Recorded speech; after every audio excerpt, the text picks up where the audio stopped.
प्रभु की महिमा आरती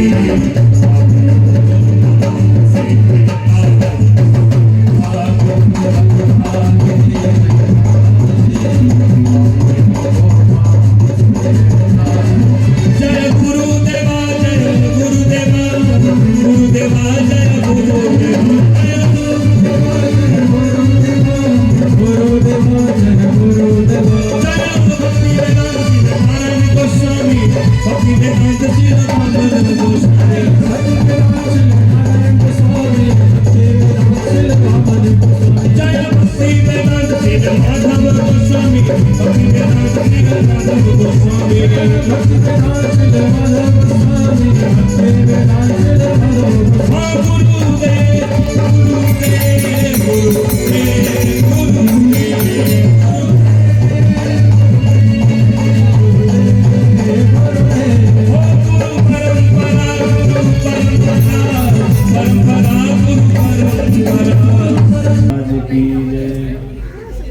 वृंदावन धाम की जय, समस्त भक्तवृंद की जय, समस्त श्रोता वृंद की जय। जय जय श्री राधे श्याम। ओम अज्ञानतिमिरान्धस्य ज्ञानाञ्जनशलाकया चक्षुरुन्मिलितं येन तस्मै श्री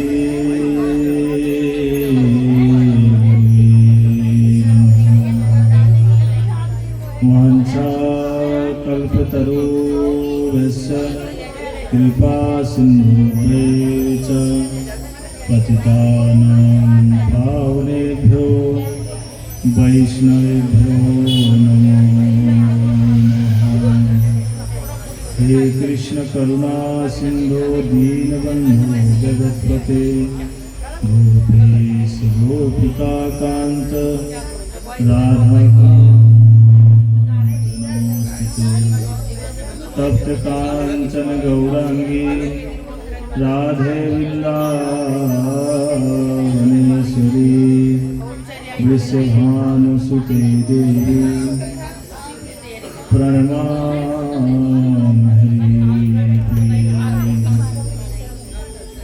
यं प्रव्रजन्तमनुपेतमपेतकीर्तन द्वैपायनो विरहकातर आयुभावः पुत्रेति तन्मयतया तर्वो विनेदु तं सर्वभूतेर्दयं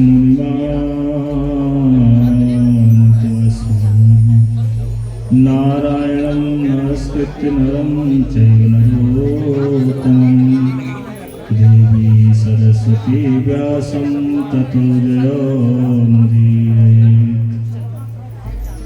भक्ताविहीनाय अपराधलक्षे क्षिप्तास्य कामादितरङ्गमध्ये कृपामयी त्वां शरणं प्रपन्ना वृंदे नमस्ते चरणारविन्दम्। हे देव हे दैत्य हे भुवनेकबन्धो हे कृष्ण हे चपल हे करुणैकसिन्धु हे नाथ हे रमण हे नयनाभिराम आहा कदानुभवतासु पदम्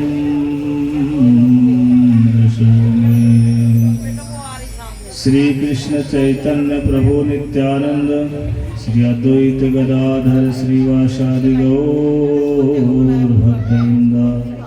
बोलो हरे कृष्णा कृष्णा कृष्णा हरे हरे, हरे राम राम राम हरे हरे। बोलो हरे कृष्णा कृष्णा कृष्णा हरे हरे, हरे राम राम राम हरे हरे। भगवान की अहेत की कृपा से, गुरुवर्गों की कृपा करुणा से श्रीमद् भागवतम संपन्न होने जा रही है। हम लोग पिछले साल भी यहाँ पर आए थे। कौन कौन यहाँ पिछले साल भागवत सुनने आया था? हाथ उठाना। सभी लोग आए थे। तो मुझे कौन कौन जानता पिछले साल के? सभी लोग जानते हैं।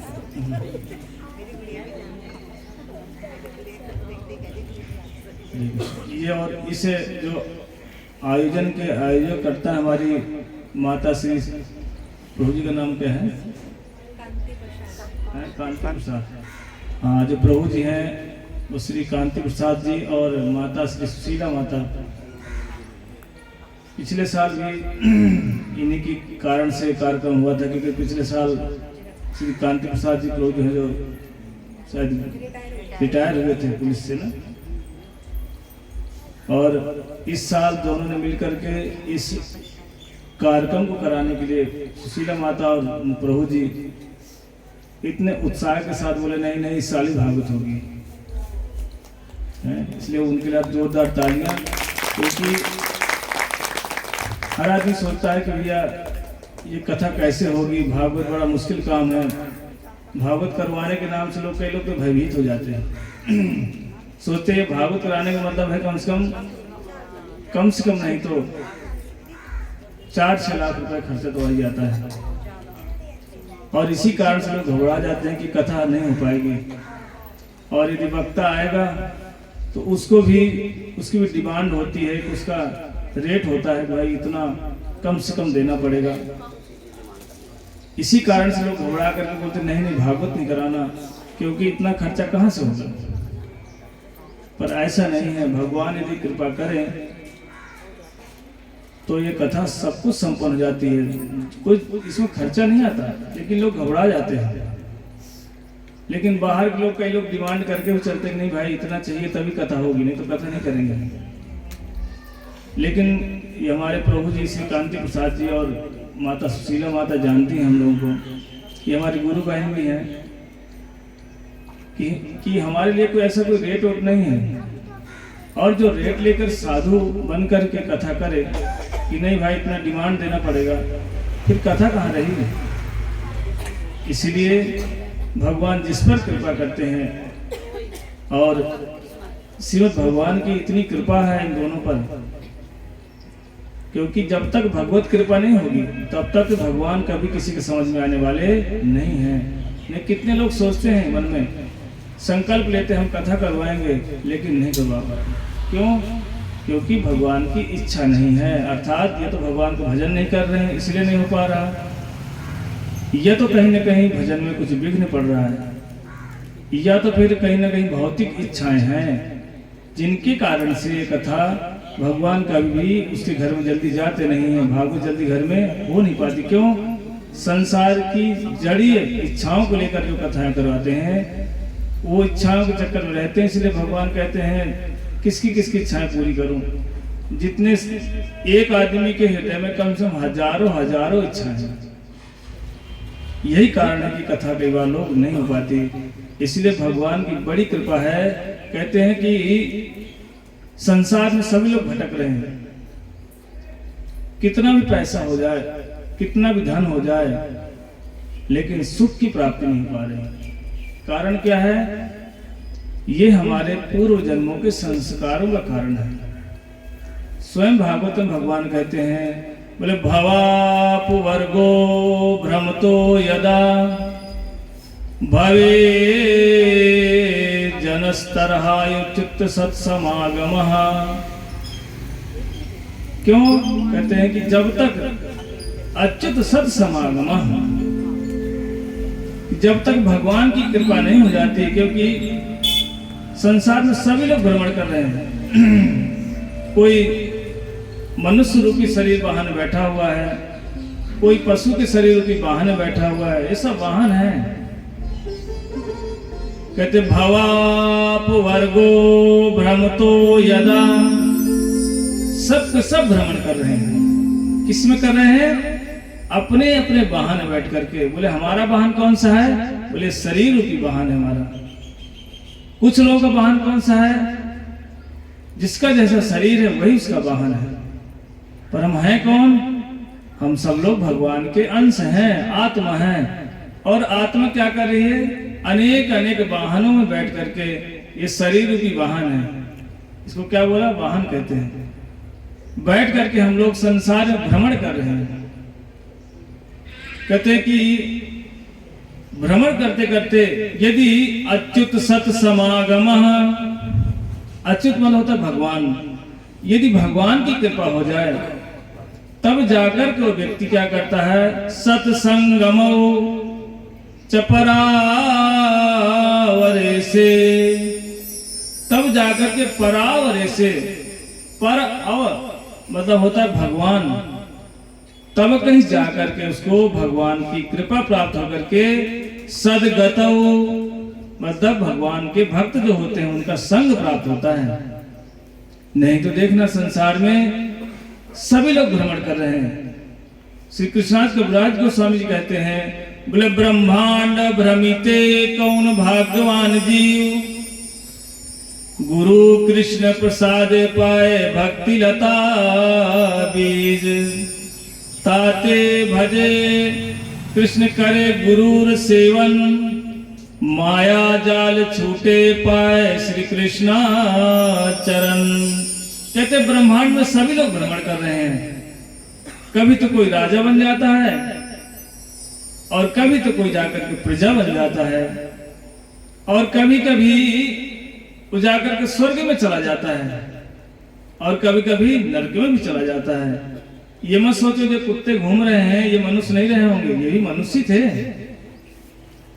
क्योंकि हमें लगता है कि नहीं हम मनुष्य हैं, बाकी सब निकृष्ट हैं। ये जो नाली में जो कीड़े हैं ना ये भी मनुष्य थे कभी। लेकिन ये ऐसे कैसे चले गए? कीड़े कैसे बने? कीड़े बनने का कारण यही था, कुत्ता बिल्ली बनने का कारण यही था, हमने मनुष्य शरीर पा करके भगवान का भजन नहीं किया।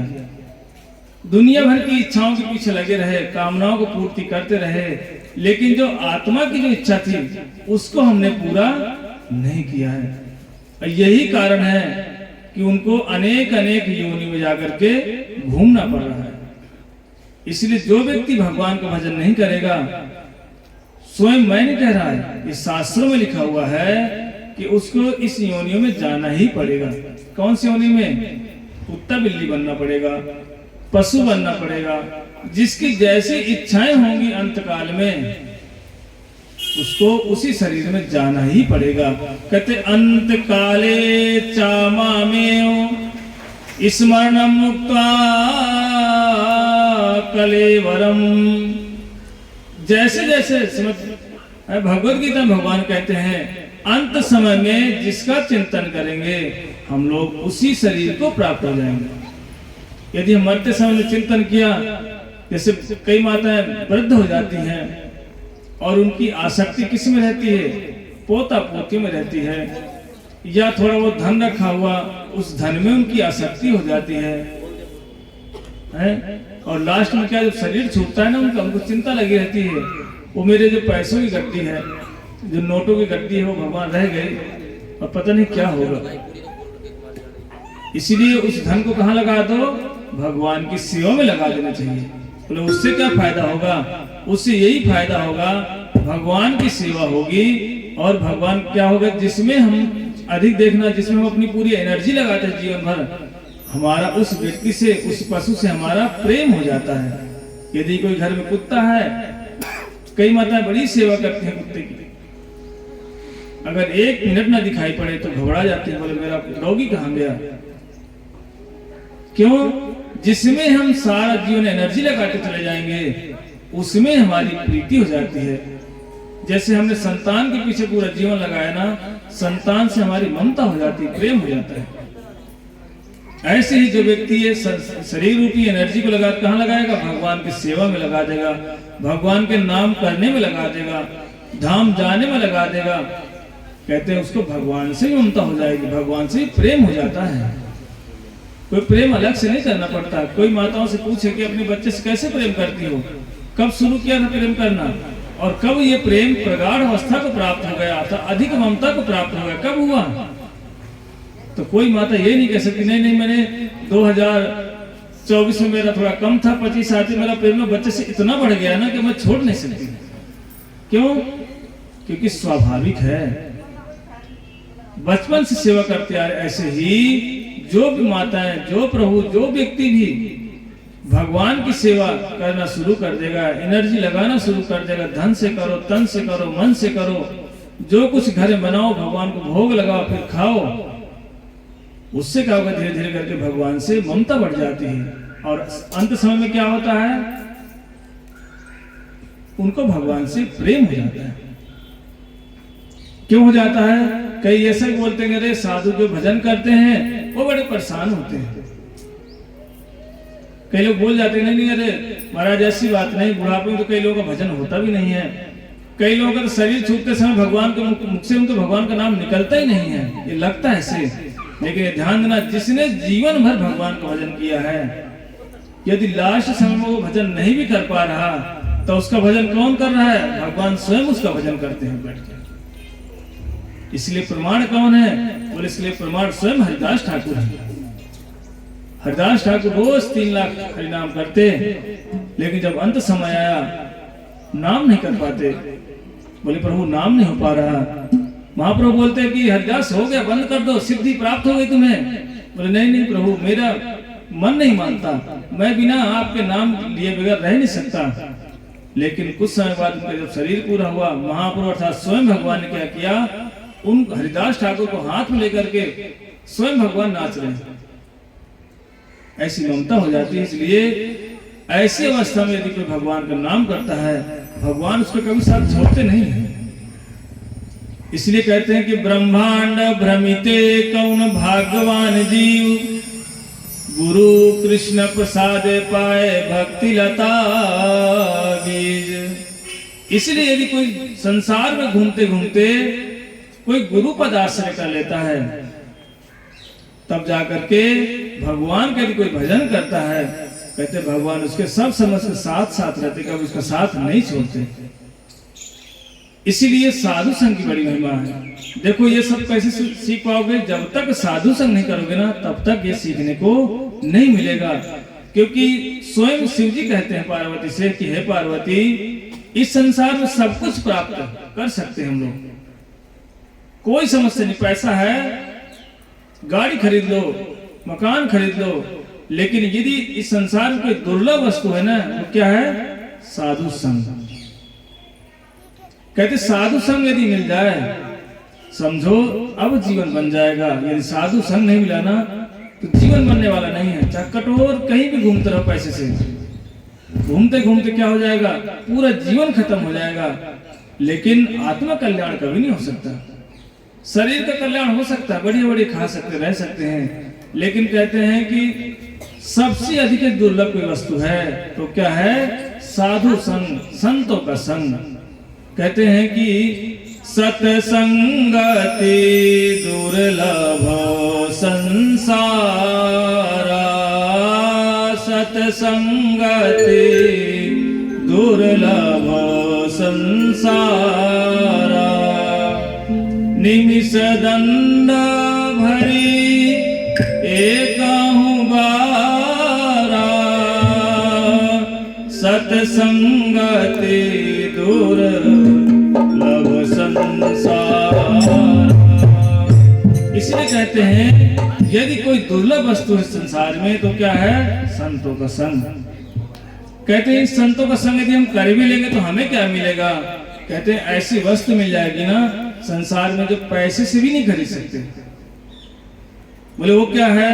बोले तुलयाम लवे नापी ना स्वर्गम ना पुनर्भवम, भगवत भक्ति संगस्य मर्त्यानां किमुतासीस। कहते हैं कि ये साधु संग से क्या मिलेगा? बोले तुलयाम लबे नापी ना स्वर्गम ना पुनर्भवम। कहते हैं कि स्वर्ग का सुख, तो स्वर्ग का सुख है एक तरफ रख दो, और ब्रह्म सुख भी एक तरफ रख दो, और भगवान का जो संग है ना, साधु का संग, एक निमिष अर्थात जो पलक झपकते हमने एक साधु का दर्शन कर लिया, वो संग की महिमा एक तरफ रख दो। कहते हैं पलक किसका भारी होगा? जो पलक झपकते हमने साधु दर्शन किया था ना, उसका जो है वजन भारी हो जाता है। तुलयाम लवे नापी ना स्वर्गम ना पुनर्भवम भगवत भक्ति संगस्य मर्त्यानाम किमुतासीस। कहते हैं फिर ये संसार का सुख है ना, इसकी तो कोई तुलना नहीं है। इसलिए भक्ति की इतनी महिमा है, भक्ति में साधु संग की इतनी महिमा है, और हम लोग साधु संग से दूर भागते हैं। कहते वे सब जगह चले जाएंगे पर साधु के पास नहीं जाएंगे। बोले क्यों? बोले नहीं नहीं, साधु के पास नहीं जाएंगे। जबकि कल्याण कहां से होगा? यहीं से होगा। स्वयं शिव जी कहते हैं बिन गुरु भव निधि तरही न कोई। कहते बिना गुरु के भवसागर पार नहीं जा सकते। इसीलिए साधु संग की बड़ी महिमा है। भक्ति स्तोई स्थिर तरा भगवान यदि न स्यात् दैवैनं न फलते दिव्य किशोर मूर्ति। मुक्ति स्वयं मुक्तिलांजलि सेवते अस्माद धर्म अर्थ काम गतयः समय प्रतीक्षा। कहती यदि भगवान की भक्तों का संग प्राप्त कर लेंगे तो दैवैनम ना फलती, अर्थात भगवान के दिव्य किशोर मूर्ति का दर्शन भी हो जाता है। कौन कराते हैं? ये साधु कृपा से होती है। और मुक्ति स्वयं मुक्तिलांजलि, जिस मुक्ति के लिए हम लोग न जाने कहां कहां नहीं घूमते। बोले मुक्ति कहां जाएगी? बोले मुक्ति भी उस साधु के चरणों में आकर के हाथ जोड़ के प्रार्थना करती है कि एक बार हमको सेवा का मौका दे दो। कौन? जिस मुक्ति के लिए हम लोग लगे रहते हैं। अब प्राय किसी से पूछोगे, बोले भैया कहाँ जाना चाहते हो, क्या करना चाहते हो? बोले भैया मुक्त होना चाहते हैं। कौन कौन चाहता है मुक्ति? हाथ उठाना। सभी लोग मुक्ति चाहते हैं। क्यों चाहते हैं? क्योंकि संसार में बताओ सुखी कौन कौन? हाथ उठाना। सुखी हो? सुख नहीं हो। देखो झूठ मत बोलो, कोई भी सुखी नहीं संसार में। कह सकते हो, देखो बुरा नहीं मानना, लोग कह देते हैं हाँ भाई हम लोग सुख से हैं, लेकिन मन में हजार भय लगे पड़े हैं, डर है। अरे मैं यहाँ बैठे पता नहीं वहां क्या हो रहा होगा। तो ये सुख है। सुख उसे कहते हैं कोई चिंता नहीं हो, कोई समस्या नहीं हो, जहां बैठे हैं सुख से बैठे हैं, जहां जा रहे हैं सुख से जा रहे हैं, उसे कहते हैं सुख। इसलिए कहते हैं संसार में यदि कोई सुखी है कौन है? बोले जो भगवान का भजन करता है ना, सच में वही सुखी है। कहते हैं कि दिव्य किशोर मूर्ति, जो भगवान का भजन करता है, नाम करता है, उसको समय आने पर भगवान के दिव्य किशोर राधा विनोद बिहारी के दर्शन प्राप्त हो जाते हैं। क्योंकि भक्ति कौन है? कोई साधारण नहीं। कल हमारी शाम को जब हम आए थे तो दीदी से बात हो रही थी हमारी कि भक्ति में ऐसी क्या शक्ति है जिससे भगवान में खींचे चले आते हैं। ऐसी क्या पोटेंसी, ऐसी क्या ऐसी उसमें आकर्षण है? बोले यही तो कारण, क्योंकि भक्ति में से कौन? श्रीमती राधा रानी है। और राधा रानी इतनी करुणामयी है कि उनसे अधिक कोई करुणामयी हो ही नहीं सकता संसार में। भगवान भी हैं लेकिन उनसे अधिक कौन है? श्रीमती राधा रानी है। बोलो राधा रानी की। इसीलिए बोले भक्ति स्तोई स्थिर तरह भगवान यदि न स्यात्। तब जाकर के जो भगवान का भजन करता है उसको भगवान के दर्शन भी प्राप्त हो जाते हैं। क्योंकि हरि भक्ति महादेव्य। बोले भक्ति रानी कौन है? महारानी है, कोई साधारण व्यक्ति विशेष नहीं है। इसीलिए कहते जो भगवान का भजन करता है ना, उससे पता क्या है? पशु भी प्रसन्न हो जाते हैं, पेड़ पौधे भी प्रसन्न रहते हैं। और जो भगवान का भजन नहीं करता ना, उससे तो वो उसके साथ में रहने वाले भी दुखी हो जाते हैं। नहीं होते क्या? सब हो जाते हैं। कहते भैया रात दिन बोलती रहती है, बोलती, बड़ा परेशान करते हैं लोग। यदि कोई भगवान का नाम करता है तो क्या बोलते, चलो चलो वो बाबा के पास थोड़ी बैठेंगे, क्यों? भगवान कथाओं को सुनाएंगे। इसलिए कहते हैं कि जो भगवान को भजन करता है ना, मनुष्य तो मनुष्य छोड़ दो, यहाँ तक कि पेड़ पौधे भी प्रसन्न हो जाते हैं, पशु भी उससे प्रसन्न रहते हैं। ये हमने कई बार देखा इसलिए कि क्योंकि एना अर्चित हरिस्तेना तर्पतानि जगत्यपि रजन्ति जंतवस्तत्र स्थावर जंगमापि। कहते उससे पेड़ पौधे भी खुश हो जाते हैं। हमारे श्री एक महाराज हुए थे, भक्तिवेदांत नारायण गोसाई महाराज, अद्भुत साधु वैष्णव थे। इनसे पेड़ भी अपनी शिकायत करते थे आकर के, कहाँ के वृंदावन के। जब ये ब्रजमंडल परिक्रमा निकाले तो एक बार कोई विदेशी लोग आए तो उन्होंने क्या किया, पेड़ के नीचे जाकर के पेशाब कर दिया, बाथरूम कर दिया। और जैसे बाथरूम किया, रात को महाराज जी के पास वो पेड़ आ गए, बोले महाराज ये अपने यात्रियों को समझा दो कि हम यहाँ बैठकर भजन कर रहे हैं, ये पास में लेटरिन बाथरूम कर रहे हैं, तो हम कैसे भजन करेंगे? कौन बोल रहा है? पेड़ बोल रहे हैं। किससे बोल रहे हैं? महाराज से। कौन महाराज? नारायण गोसाई महाराज से। सोचो, भजन करने पर वो पेड़ पौधे बोलते हैं। ये मत सोचो ये पेड़ पौधे ऐसे खड़े हैं। निर्जीव कौन होता है? जो सूख जाता है उसे कहते हैं निर्जीव। ये तो हरे भरे हैं, आत्मा तो है इनके अंदर। सोचो, इसलिए कहते हैं कि पेड़ पौधे भी स्थावर जंगमा। स्थावर में होता है पेड़ पौधे, बोले जंगम मतलब क्या होता है? जो चलते हैं। कल शाम को हमारे उसी घर जहाँ रुके हैं, प्रभु जी से बात हो रही थी, माता जी से, कि देखो भक्ति में ऐसी शक्ति है कि एक रसिकानंद प्रभु थे, श्रीमद चैतन्य महाप्रभु के परिकर थे। गंगा स्नान करने गए और उस समय एक अंतरिक्ष था, उसने क्या किया, एक हाथी को ना शराब पिला दिया। सोचा ये रसिकानंद जो साधु बने हैं, वैष्णव हैं, इनकी बड़ा नाम हो रहा है, मैं राजा होकर मेरा नाम नहीं हो पा रहा, ऐसा करता हूं कि हाथी से इनको कुचला देता हूं। और इतना शराब पिलाया, हाथी शराब पी के मत्त हो गया।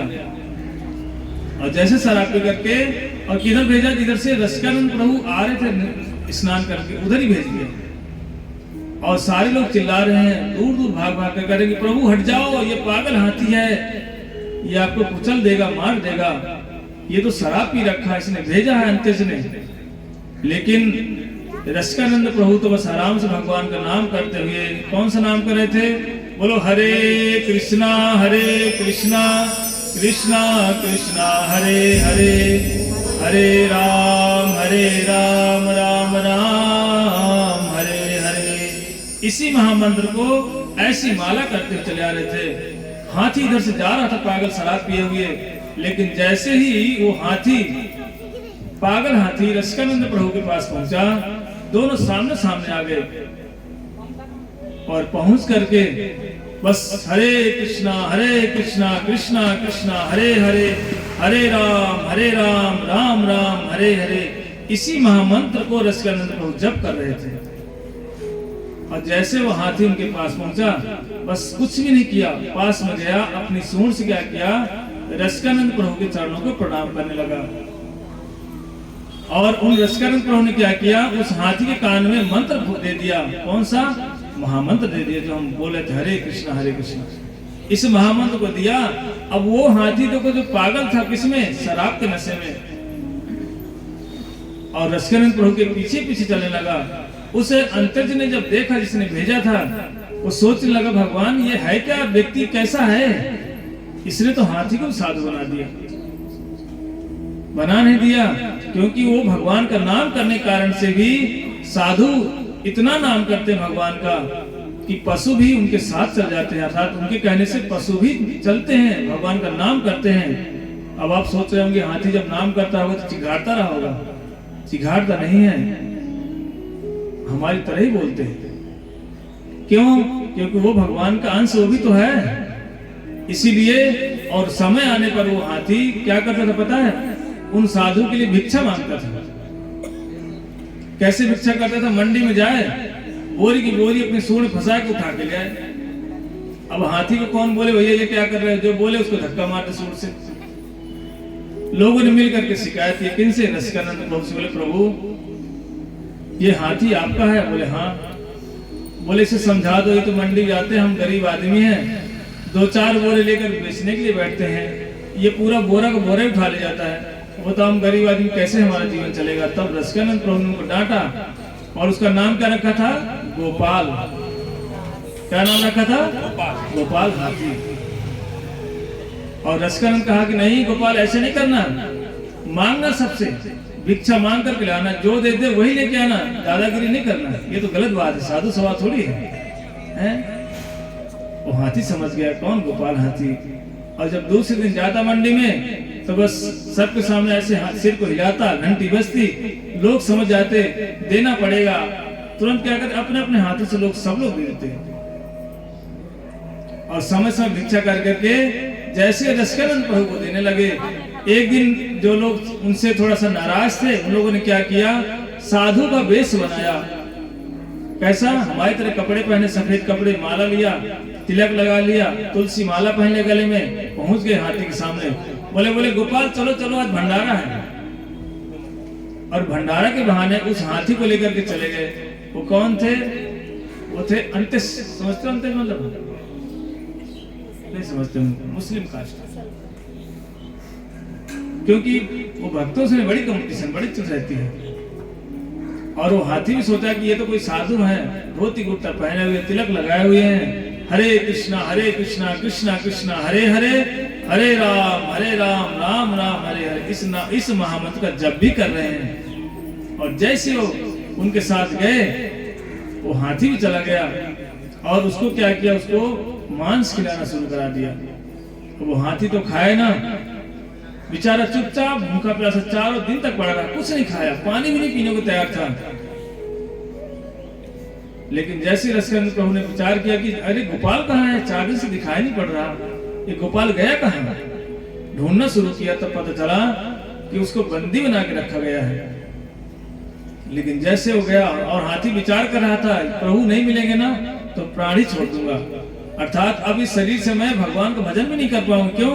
इन दुष्टों ने मुझे स्पर्श कर लिया है, इसलिए मैं अपने शरीर को ही छोड़ दूंगा। लेकिन जैसे प्रभु पहुंचे, प्रभु ने हाथ लगाया, बोले गोपाल यहाँ कैसे पड़े हो? तो बताया कि मेरे साथ धोखेबाजी हुई है, इन लोगों ने मुझे यहाँ लेके आ गए गलती से, और मैं साधु का वेश समझकर इनके साथ चला गया। समझ नहीं पाया कि साधु है या असाधु व्यक्ति है। कई लोग साधु का वेश धारण करके क्या करते हैं, आएंगे और लोगों को लूट के चले जाते हैं, और लोग लूट भी जाते हैं आराम से। कहते हैं महाराज महात्मा तो आए थे, उनको हमने इतना लाख रुपए दे दिया, सोना भी दिया, धन भी दिया, ट्रक भर के लेके चला गया। इसीलिए कहते हैं कई लोग साधु के आड़ में असाधु भी होते हैं, जिनको पहचानना इतना सरल भी नहीं है।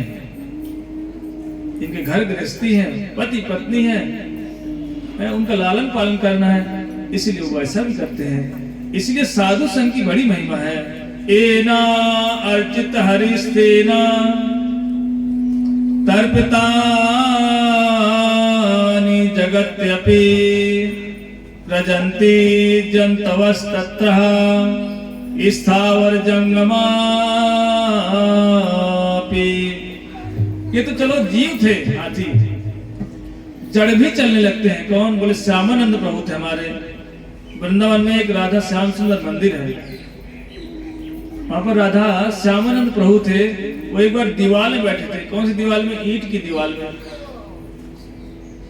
ईंट की दीवार में बैठे थे और बैठे बैठे ही उनकी इच्छा हुई कि मैं थोड़ा सा आगे जाऊं। वो दीवार भी उनको लेकर के आगे चलने लगी। कौन सी दीवार? जड़ दीवार। तो ईंट और मिट्टी की जो दीवारें बनती हैं, वो दीवार भी चलने लगी। क्यों? ये भक्ति के कारण से। इसलिए ये भक्ति देवी यदि भगवान का भजन करना शुरू कर दे, कहते हैं उसके हृदय में जो आग लगी पड़ी है, कौन सी आग? बोले काम क्रोध लोभ मोह मद मासर ईर्ष्या द्वेष। देखो ईर्ष्या द्वेष बड़ा मुश्किल काम छोड़ना। अब प्राय हो ही जाता है, घर में पड़ोसियों से हो जाता है, घर में ही हो जाता है। लेकिन कहते हैं जो भगवान का भजन करता है ना, ये ईर्ष्या द्वेष भी उसके हृदय चली जाती है।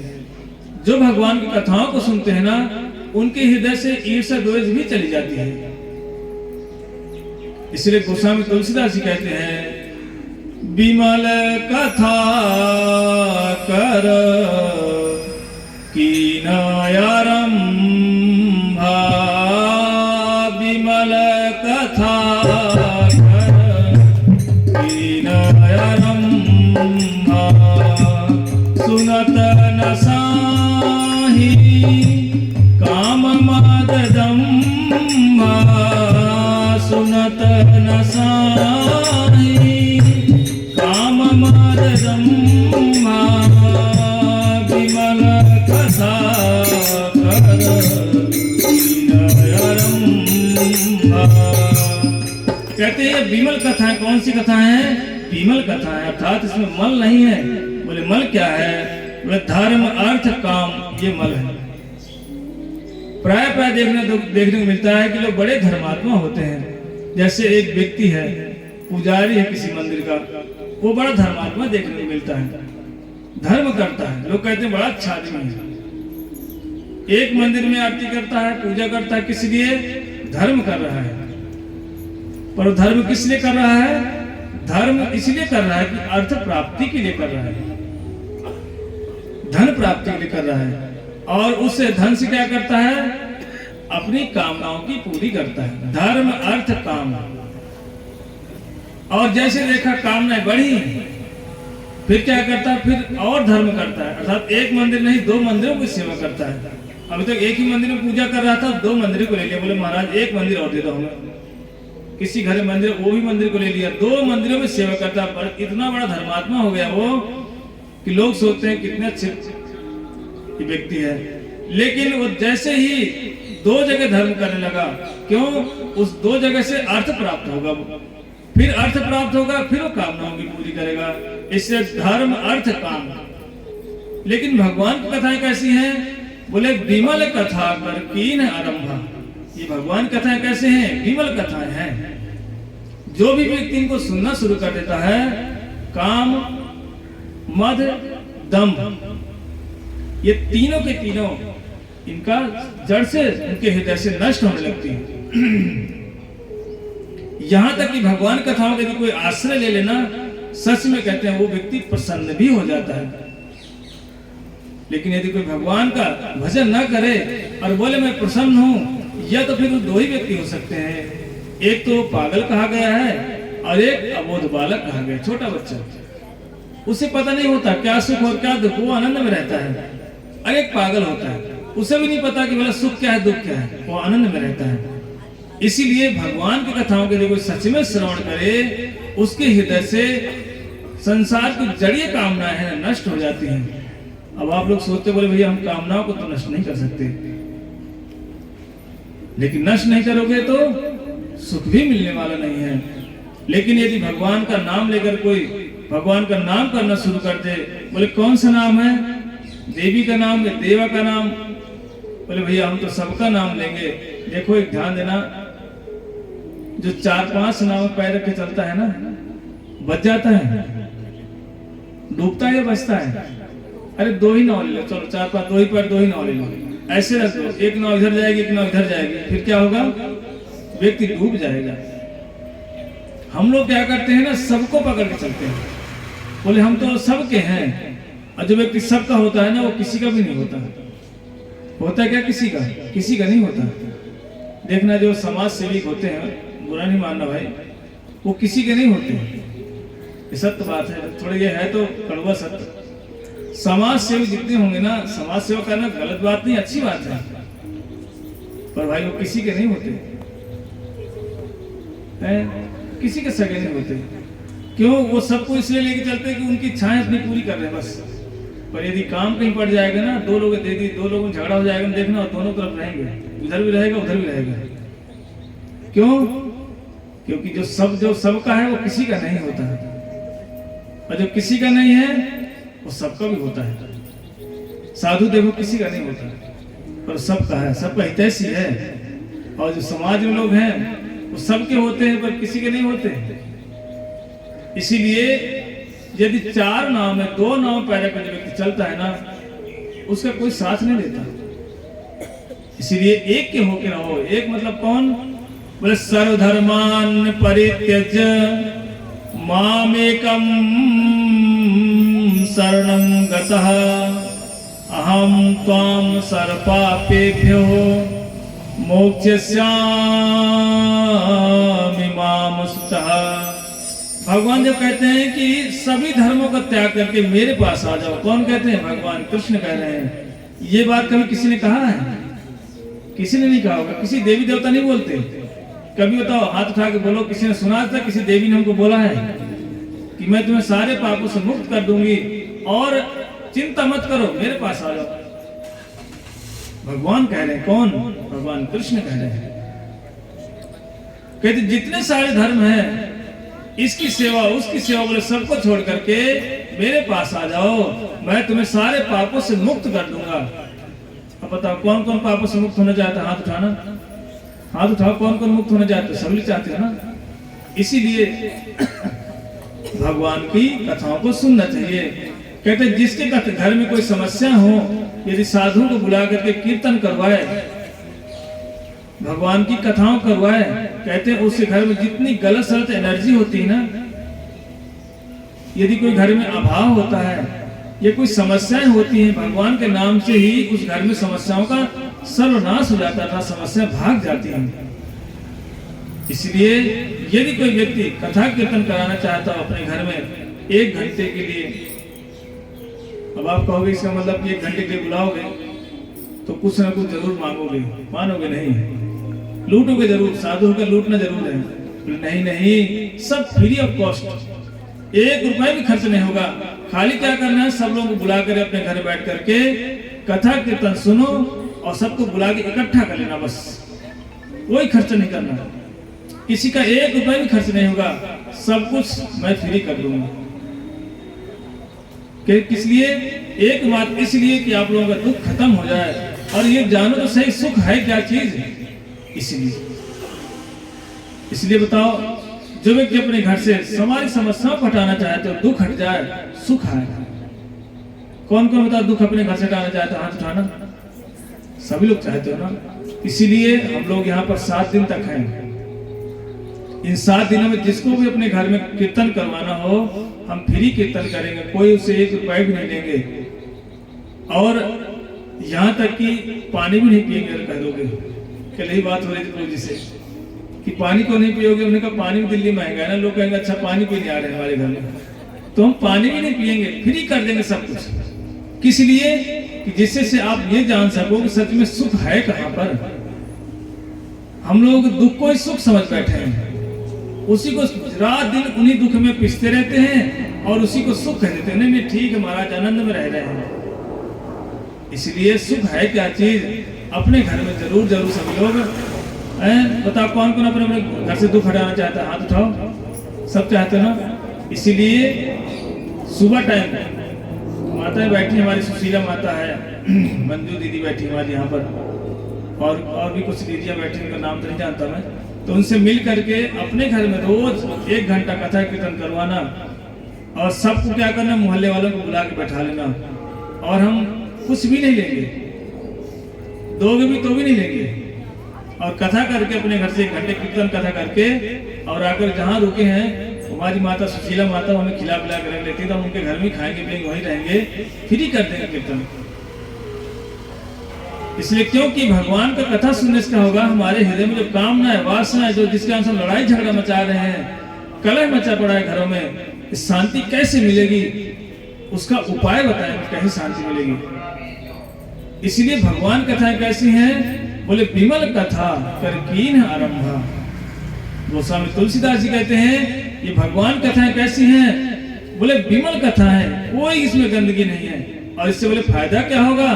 बोले कहाँ ही सुने, काम क्रोध मद सब कुछ नष्ट हो जाता है। कहते भगवान की कथाएं कैसी हैं? कहती ऐसी है कि जंगल में आग लग जाए ना तो सारे जीव पता कहाँ भागते हैं? जंगल के बाहर भागते हैं। एक हाथी ऐसा जीव है, प्राणी है, वो जंगल से बाहर नहीं भागता।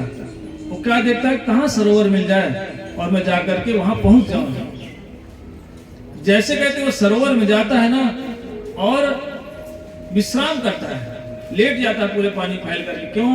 उसको पता है ये मेरा आग अब कुछ नहीं बिगाड़ पाएगी। क्यों? मैंने सरोवर का आश्रय ले लिया है। ऐसे ही ये संसार रूपी क्या है? बोले दावानल है। संसार में आग लगी हुई है। यदि कोई आग से निकलने का, बचने का एक ही उपाय है, भगवान रूपी जो चरणों का आश्रय लो। बोले भगवान क्या है? बोले यही सरोवर है। इस सरोवर का आश्रय लेने से फिर दुख रूपी जो ये आग लगी हुई है ना, ये हमें सताएगी नहीं, हमें जलाएगी नहीं।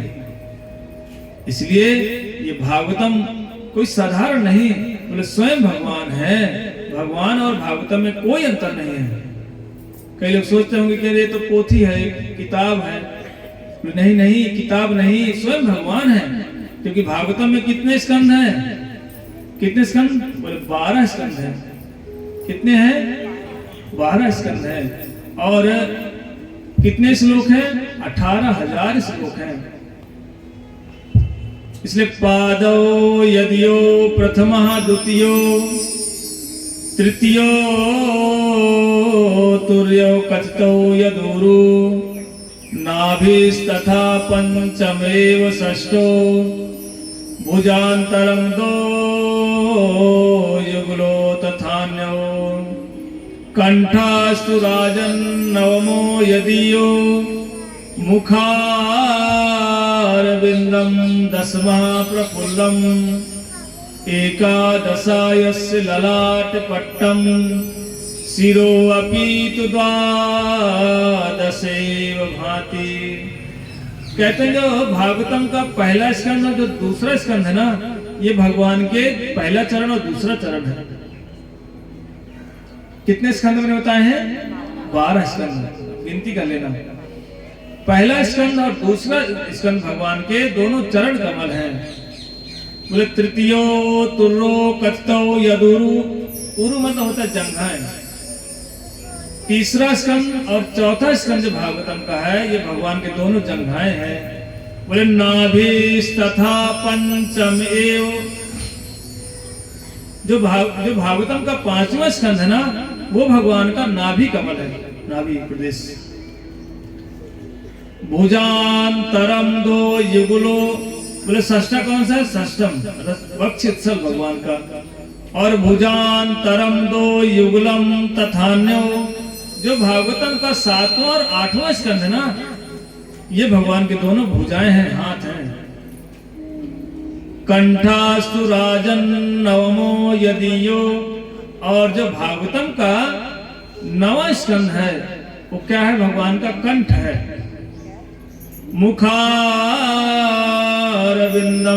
दशमः प्रफुल्लः।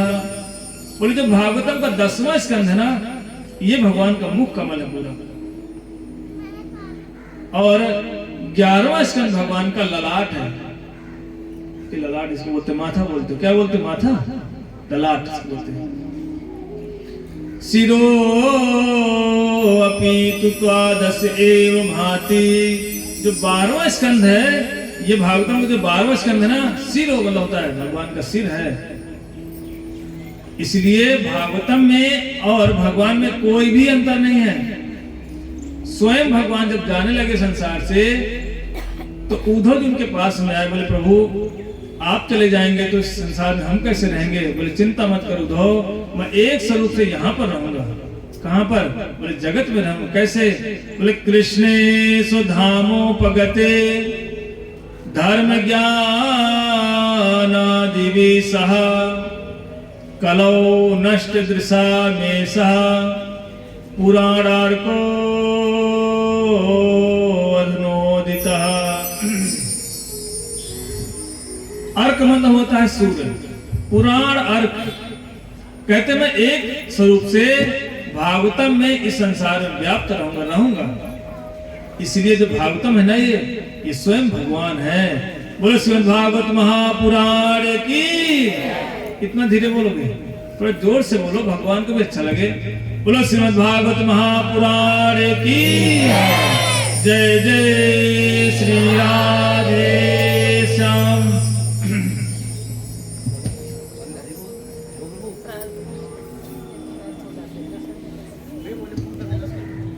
पुराण की।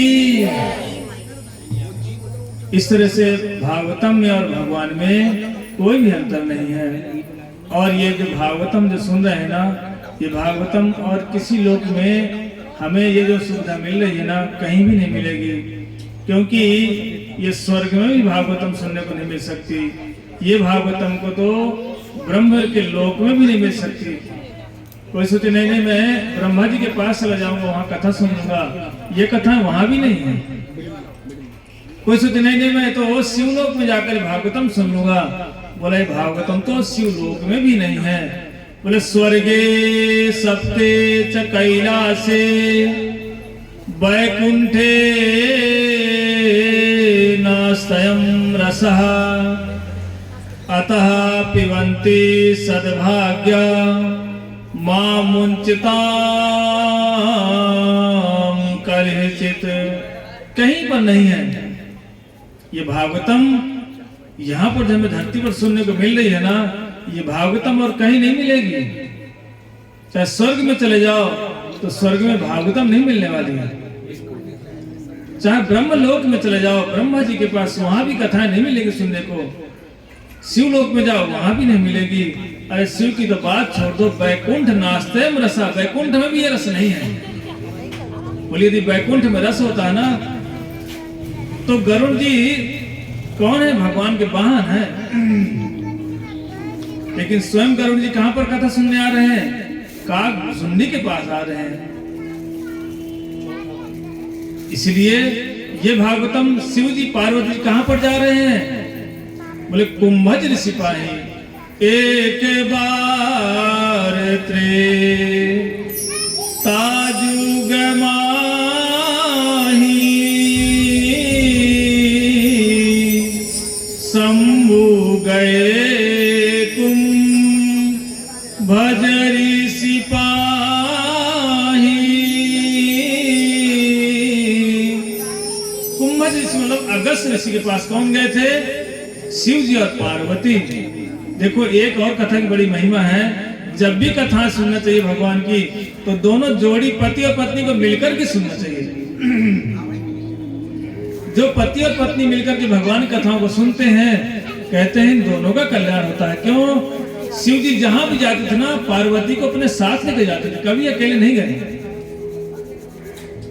यहाँ तक कि ब्रह्मा जी भी अपनी पत्नी को साथ में लेके ही कथा सुनने जाते हैं, कभी अकेले नहीं जाते। कथा है तो विधि भावना विहाई सुनवत शारद आवत धाई। अर्थात शारदा मतलब कौन? ये ब्रह्मांडी। ब्रह्मा जी जहां जहां पर कथा सुनने गए हैं, अपनी पत्नी को लेकर के गए हैं। अर्थात इससे हमें शिक्षा मिल जाती है कि पति पत्नी को यदि संभव हो सके तो दोनों को साथ में बैठकर कथा सुन लेनी चाहिए। यदि अलग अलग महिमा होती तो शिव जी बिना बताए चले जाते। कहाँ? पार्वती को कहीं भी चले जाते। लेकिन जहां जहां पर जाते थे, पार्वती को साथ में लेके कथा सुनने गए हैं। इसलिए साथ में सुनने की बड़ी महिमा है। यदि गृहस्थ जीवन में कोई पति पत्नी मिलकर भगवान की कथाओं को सुनते हैं, समझो महा महा सौभाग्यशाली है। ये कथाएं ऐसी कथाएं हैं, ये कोई साधारण नहीं है, ये भगवान की अद्भुत कथा है। एक राजा थे सुमति और एक उनकी पत्नी, दोनों बैठ करके भगवान की कथाएं सुनते थे। और एक दिन कथा सुनी रहे थे, इतने में विभांड ऋषि आगे सोचने लगे, ये जो राजा है ना सुमति, ये कैसे भगवान कथा सुन लेगा? और ये रात दिन बैठकर भगवान का कीर्तन करते। बोले राजा के मन में ये भगवान कथा सुनने और कीर्तन करने का मन में इच्छा कैसे जाग गई? विभांड ऋषि विचार कर रहे हैं, क्योंकि राजा कैसा होता? बोले रजोगुणी राजा थे। जो राजा बनते ना रजोगुणी होते हैं बड़े। उनको तो बस अपने स्वार्थ से मतलब होता है, किसी भगवान से मतलब नहीं होता। यदि आते भी है कहीं पर, तो उनका आने का एक ही मात्र उद्देश्य होता है कि जनता हमको सपोर्ट कर देगी बस। लेकिन विभांड ऋषि विचार करने लगे, बोले ये राजा भगवान का नाम कर रहा है बैठ करके, पत्नी भी साथ में बैठी हुई है, बोले कुछ तो कारण होगा।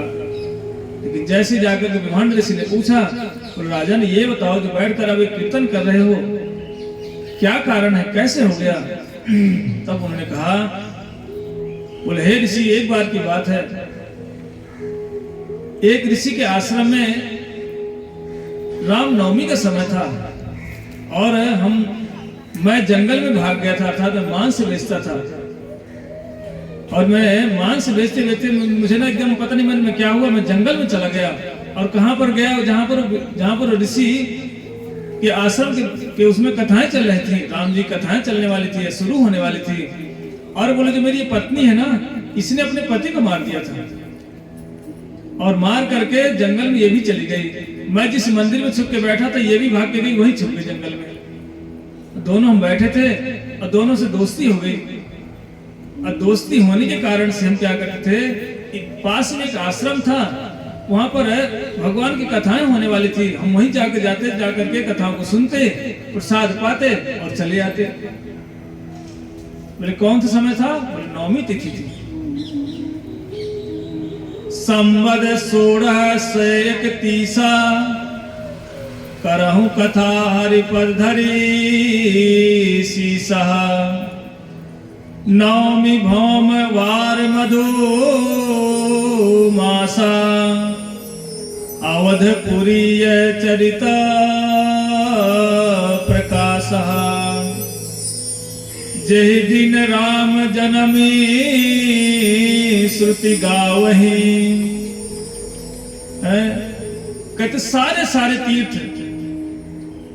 तीर्थ सकल तहां चले आवहीं। सारे तीर्थ चले आते हैं कब? जब राम जी की तिथि मनाई जाती है, नवमी का दिन होता है। बोले ये रामचरितमानस कब प्रकाशित हुआ? बोले संवद 1631। 1631 में ये रामचरितमानस प्रकाशित हुआ था। और जब प्रकाशित हुआ तो किसने लिखा? बताओ किसने, किसको पता है ये रामचरितमानस किसने लिखा है? तुलसीदास ने लिखा। सब लोग बोलते हैं, पर ये रामचरितमानस को तुलसीदास ने नहीं लिखा। आप कहोगे ये तो हम नई कथा सुन रहे हैं। बोले महाराज हमने जितनी कथाएं सुनी तो यही सुनी तुलसीदास ने लिखा है। बोले रची महेश निज मानस राखा। रची महेश निज मानस राखा। पाए सुसमाया शिवासन भाषा। कहते कब लिखी गई कथा? बोले शिव जी ने स्वयं अपने मन में से रचा था, लिखा था। और पाए सुसमय शिवासन भाषा। और जैसे समय आया उन्हें वो कथा को शिव जी ने पार्वती को सुना दिया। इसीलिए गोस्वामी स्वयं कहते हैं तुलसीदास जी ये कथा मैंने नहीं लिखा। किसने लिखा? बोला शिव जी ने लिखा है। इसीलिए ये राम कथा कोई साधारण नहीं। तो मन तो कर रहा है राम जी कथा कर दो यहीं से, क्योंकि ये नवमी तिथि वार मधुमासा, अर्थात वार कौन सा? बोला मंगलवार के दिन।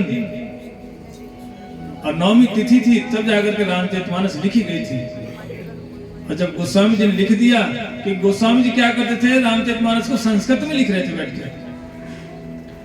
और जब संस्कृत में लिखते और रात को जैसे सो जाते, जब सुबह जगते तो सब मिट जाता। गोस्वामी जी उठकर सुबह देखते, बोले जो मैंने लिखा था संस्कृत में सब खत्म हो गया, ये क्या हो क्या रहा है? फिर स्वयं जाकर शिव जी ने और पार्वती जी प्रकट होकर के बोले गोस्वामी जी इसको आप अपनी भाषा में लिखो। बोले कौन सी भाषा? बोले अवधी भाषा में लिख दो।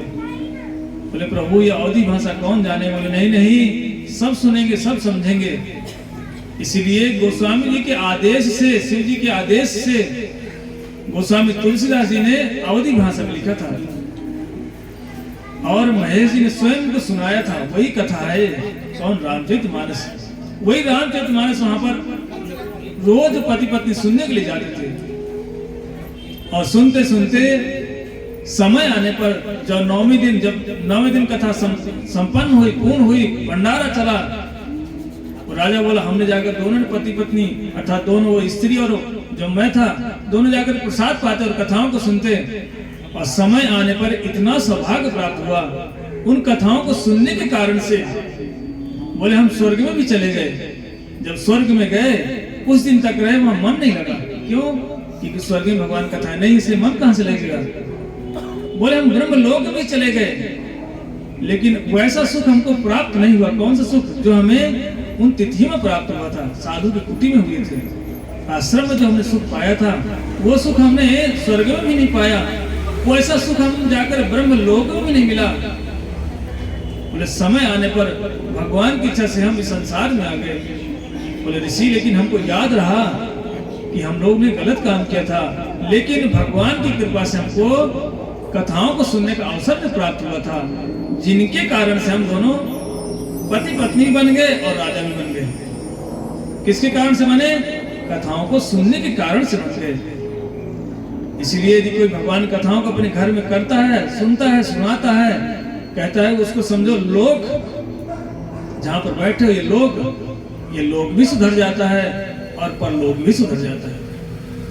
बोलो श्रीमद् भागवत महापुराण की जय। इसीलिए सबको कथा सुनने का अवसर मिलना चाहिए। और एक कल ध्यान देना, सभी लोग अपने अपने आस पड़ोस वालों को बुला कर लाना कथा सुनने के लिए। बोलना कोई पैसा नहीं लगता कथा में बैठने का।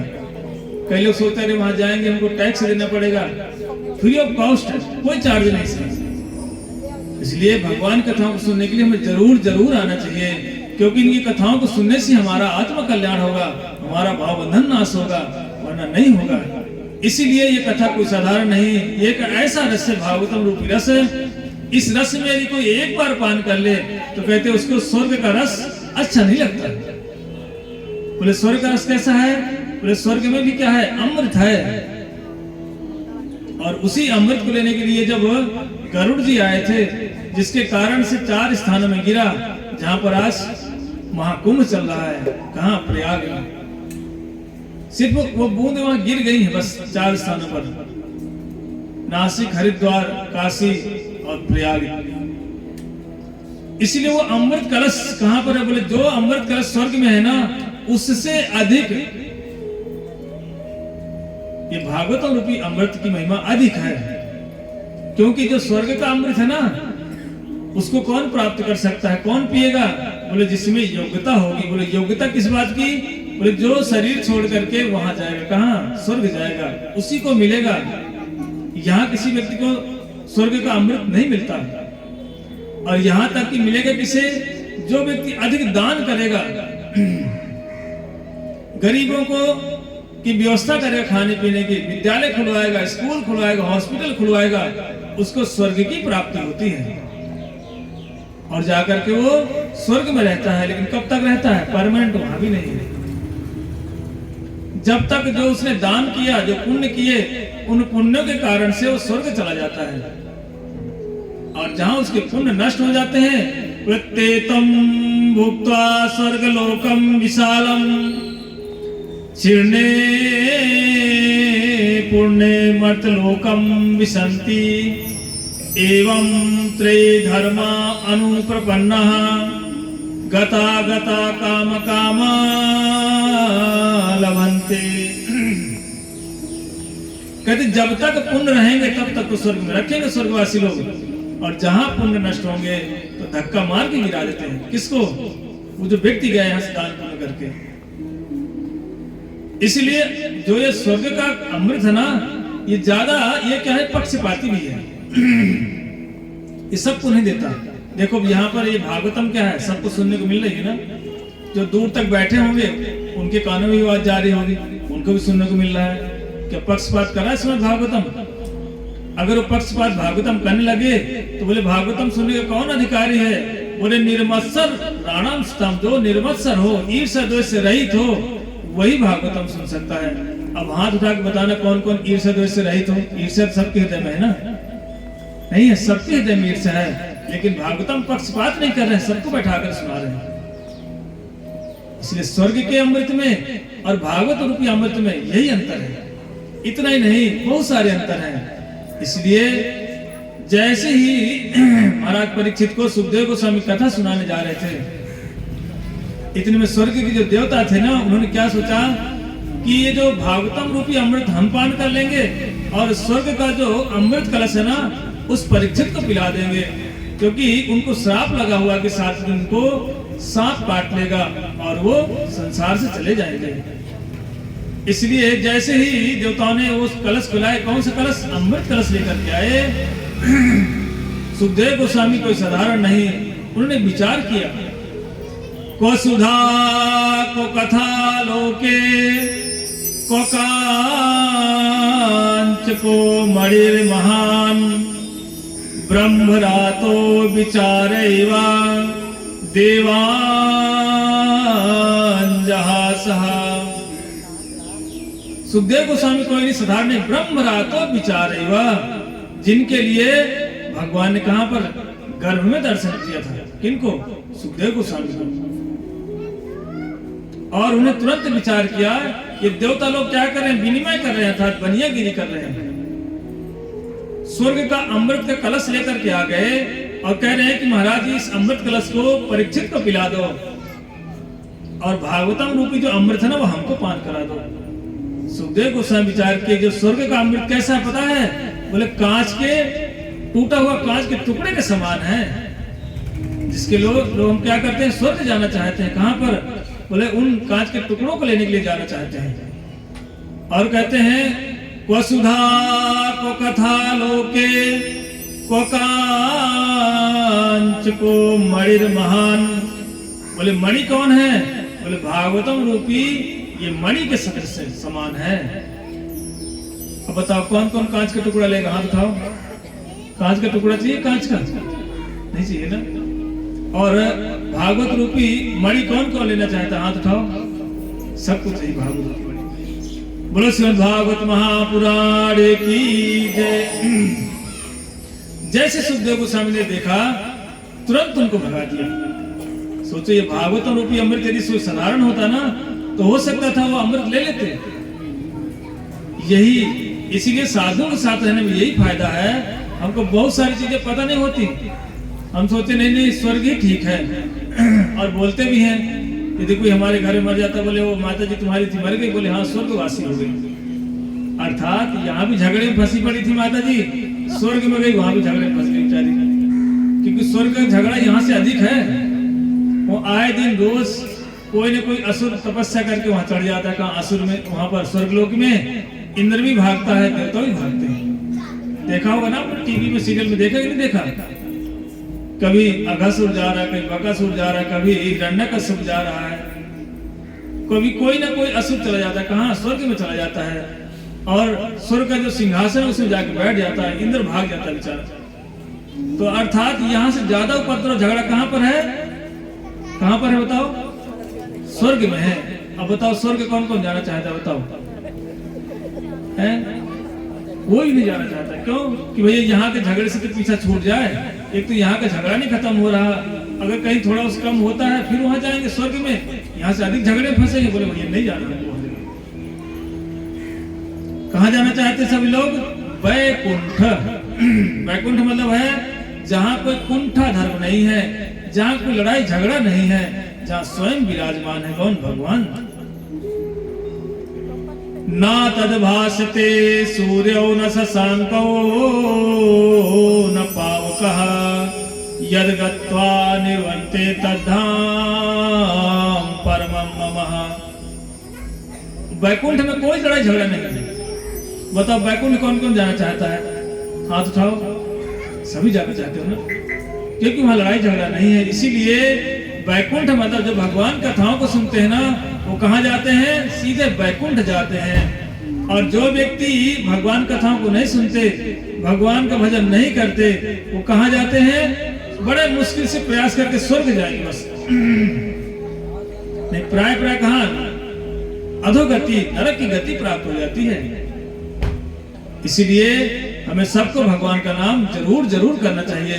इतना जैसे प्रयास कर रहे थे, इतने में शिला सुखदेव गोस्वामी जी ने जैसे देवताओं को भगा दिया, सारे देवता लोग बड़े दुखी हुए और जाकर के ब्रह्मा जी से शिकायत लगाई। बोले हे पितामह ब्रह्मा, आप तुम्हारे पिता के समान हैं, पिता है हमारे।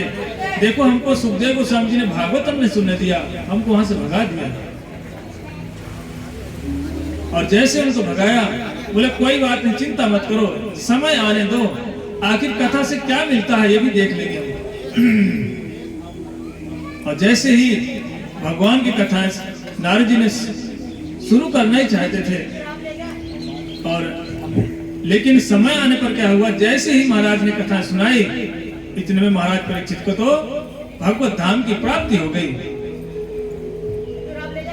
लेकिन ये बात देख करके ब्रह्मा जी भी विचार करने लगे। बोले कथाओं में ऐसा क्या है जिसके कारण से सभी लोग भगवत धाम चले जाते हैं, अर्थात संसार में नहीं रहते। बोले क्या कारण है कथाओं का? इसलिए कथाएं कोई साधारण नहीं। ये कौन है? बोले वैकुंठ ले जाने वाली कथाएं हैं। वैकुंठ ले जाने वाला ये वाहन है, गाड़ी है। कौन? ये भागवतम। इसीलिए एक समय की बात है, नारद जी इन्हीं कथाओं को अर्थात साधु संत के लिए नारद जी क्या करते, भ्रमण कर रहे थे सभी लोगों में। काशी, कांची, गोदावरी, हरिक्षेत्र, कुरुक्षेत्र सब जगह भ्रमण कर रहे थे। लेकिन कहीं पर उनको शांति नहीं पड़ी, क्योंकि जिस तीर्थ में गए वहां सब जगह पाखंड की स्थिति थी, अर्थात लूट मार थी। देखना जब जाओगे ना कई तीर्थों में, तो भैया जो वहां के पंडित लोग पकड़ते हैं ना, छोड़ते नहीं है। यहाँ इतने का संकल्प करो, यहाँ इतने का संकल्प करो, नहीं तुम्हारा आने से कोई फायदा नहीं होगा। ये क्या व्यवसाय हो गया है। नारद जी बड़े दुखी हो गए, सोचने लगे मैं कहाँ जाऊं। इतने विचार करने लगे कि चलो वृंदावन चलता हूं, जहां पर भगवान अभी कुछ ही समय पहले गए हैं। लेकिन जैसे ही वृंदावन आए और आकर के नारद जी ने वृंदावन में क्या देखा, एक बड़ा अद्भुत आश्चर्य देखा।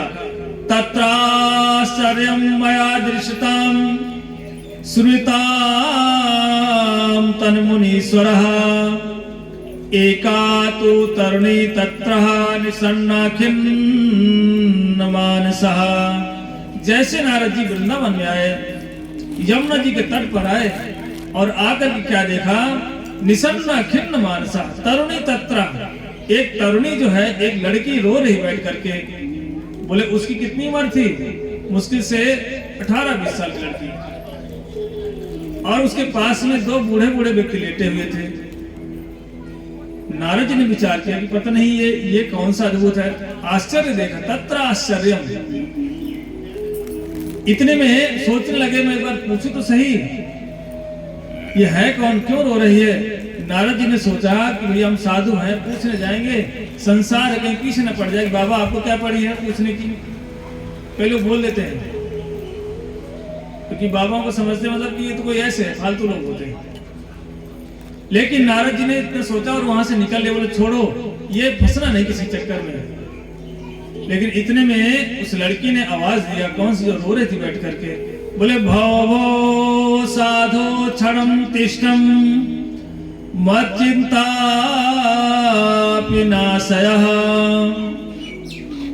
दर्शनं तव लोकस्य सर्वतागरणं परम।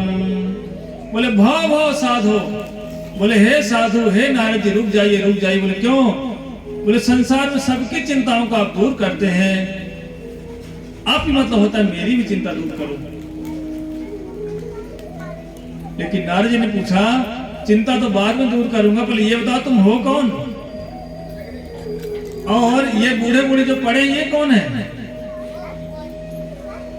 तब जाकर के वो लड़की अपना परिचय देने लगी। बोले अहम भक्ति रीति ख्यात्या इमो में तनयो मतो। बोले ये जो बूढ़े पड़े ये कौन है? बोले ज्ञान वैराग्यो नामनो काल योगेन जर्जरो। बोले प्रभु मैं भक्ति महारानी हूँ, और ये जो बूढ़े पड़े ना ये ज्ञान और वैराग्य हैं, ये दोनों मेरे पुत्र हैं। नारद जी ने कहा भक्ति वो भी वृंदावन में आके दुखी क्यों हो गई? बोले मैं इसलिए दुखी हूं कि ज्ञान वैराग्य मेरे जो दोनों पुत्र हैं ना ये बूढ़े हो गए। लेकिन देखो भक्ति महारानी सब समय कहां वृंदावन में नृत्य करती हैं। अब आप कहोगे फिर दुखी कैसे है? वो दुखी नहीं है, ज्ञान वैराग्य के कारण दुखी हो गए। क्यों? क्योंकि ज्ञान और वैराग्य का स्थान वृंदावन में नहीं है। कई लोग सोचते नहीं हम वैराग्य बन के रहेंगे, वैराग्य धारण करेंगे। कई सोचते नहीं हम तो निर्विशेष ब्रह्म का अवलंबन करेंगे, प्रयास करेंगे हम ब्रह्म बन जाएं। कई लोग बोलते हैं ब्रह्म में लीन होना चाहते हैं। बोले ये ऐसे ज्ञानी का और ऐसे योगी का स्थान वृंदावन धाम नहीं है। वृंदावन किसका स्थान है? बोले भक्ति का स्थान वृंदावन है। इसलिए भक्ति महारानी क्या है, वहां कोई बूढ़ी नहीं होती। इसलिए भक्ति कैसी है? बोले 18 साल की उम्र की लड़की है वो। और ज्ञान वैराग बूढ़े क्यों है? क्योंकि ज्ञान और वैराग वृंदावन धाम में उनका स्थान नहीं है, भक्ति का स्थान तो है। इसलिए देखना भक्ति महारानी सब समय नृत्य करती, नाचती है। कैसे नाचती है? बूढ़ी बूढ़ी माताएं जाती है, हमने देखा। और जैसे बूढ़ी बूढ़ी माताएं वृंदावन पहुंचती है ना, फिर जो गली में नाच नाच के चलती है, देखा कभी नाचती है बूढ़ी बूढ़ी माताओं को? अद्भुत नाचती है। राधा दामोदर मंदिर में जाएंगे, जहां वहां बसते हैं लोग, गाते हैं, खूब नाचते हैं माताएं बूढ़ी बूढ़ी। इस्कॉन में जैसे जाती है लोग नाचते हैं खड़े होकर के। क्यों? वो भक्ति का स्थान है, भक्ति महाराज नृत्य करती है। एक बार तो हम कहाँ थे, किसी मंदिर में खड़े थे, दर्शन करने गए। वो माता जी के एक भी दांत नहीं थे मुंह में, बूढ़ी थी, वृद्धा थी, झुकी थी ऐसे करके। लेकिन जैसे ठाकुर ने देखा, बोले जय हो राधा रमन लाल जी, और भाई जो नाचना शुरू किया, खूब नाचे। पीछे कीर्तन चल रहा था, राधा रमन जी के उधर साइड में, इधर नाच रही थी। तब समझ में आया कि नहीं भाई, सच्ची भक्ति कभी यहाँ बूढ़ी नहीं होती। देखो बूढ़ी भी नाच रही है। कैसे कहते हो कि बूढ़ा शरीर बूढ़ा है? नहीं, ये जवान है। क्यों? नृत्य कर रहे, नाच रहे हैं। और वृंदावन धाम ऐसा एक धाम है जहां यदि कोई चला जाए सच में इस उद्देश्य से, भक्ति के उद्देश्य जाए, तो कहते यदि वो जाएगा ना, वहां कभी भी वो दुख नहीं पाता। क्योंकि वहां का जो सोना भी है ना, रात जो रुकते हैं ना, कई लोग जाकर रात रुकते हैं वहां। कहते वहां का जो लोग सोते हैं ना, सोते नहीं है। बोले क्यों? धाम कैसे उनको स्वीकार करता है? बोले वो सोता है, ये लोग मुझे लेट लेट कर प्रणाम कर रहे हैं। कैसे लेट करके? पूरा लेट करके प्रणाम कर रहे हैं। और जब हम वृंदावन में चलते हैं तो जो धाम है ना, वृंदावन धाम, कैसे उसको स्वीकार करता है? बोले नहीं नहीं, ये चल नहीं रहे हैं। बोले क्या कर रहे हैं? बोले नाच रहे हैं। तो धाम में चलते हैं ना, कहते ये चलते नहीं, नाचते हैं। और जो लोग बातें करते हैं ना, तो वृंदावन धाम कहते नहीं नहीं, कोई बात थोड़ी कर रहा है। क्यों? बोले ये लोग तो गा रहे हैं। क्या गा रहे हैं? बोले मेरे धाम की महिमा का वर्णन कर रहे हैं। ऐसा वृंदावन धाम है। यदि कोई जाके वहां एक रात रुक जाता है ना, कहते हैं वो संसार में सारे तीर्थों में स्नान कर ले, लेकिन धाम वृंदावन में एक रात भक्ति का उद्देश्य रुक भर जाए, उस रुकने मात्र से, रात में सोने मात्र से जो उसे फल मिलता है, वैसा फल तो चाहे एक तीर्थ नहीं, सारे तीर्थों में भ्रमण कर लो, एक बार नहीं 1000 बार भ्रमण कर लो, लेकिन उतना फल प्राप्त नहीं होगा जितना एकमात्र वृंदावन धाम में सोने का फल मिल जाता है। सोने मतलब सोना नहीं, वो सोने वाला, बिस्तर वाला सोना। इतनी महिमा है उस धाम की। बोले वृंदावन धाम की। इसीलिए उस वृंदावन धाम में जैसे भक्तिमान ने देखा, नारद जी बोले चिंता मत करो, अभी के अभी तुरंत मैं तुम्हारी व्यवस्था करता हूँ। बोले नारद जी यदि ऐसा नहीं हुआ ना, तो इस्थम स्थानम परित्यज्य विदेशो गम्यते मया।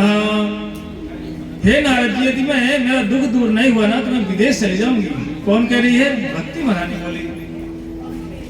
नारद जी बोले नहीं भैया, तुम विदेश चली जाओगी तो फिर यहाँ संसार में, भारत देश में कौन भजन करेगा? इसीलिए भक्ति महारानी गई है विदेश। गई कि नहीं गई? गई विदेश। कैसे गई है? हमारे गुरुवर्ग लेकर उसे घुमा ले, बोले चलो विदेश घूम जाओ। और विदेशों में भक्ति महारानी नहीं है क्या? देखो सब जगह विदेशी लोग जितना भजन करते हैं ना, उतना हमारे भारत लोग नहीं करते।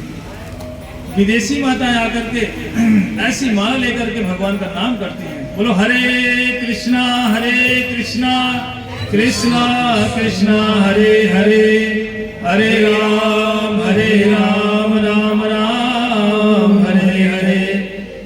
अपने यहाँ पर क्या बोलते, सिंदूर भरती हैं, आंखों में काजल लगाती हैं, धोती पहन करके, साड़ी पहन करके, और ऐसी माला लेकर के देखना परिक्रमा मार्ग में वृंदावन जाना, सबके विदेशियों के हाथ माला होगी।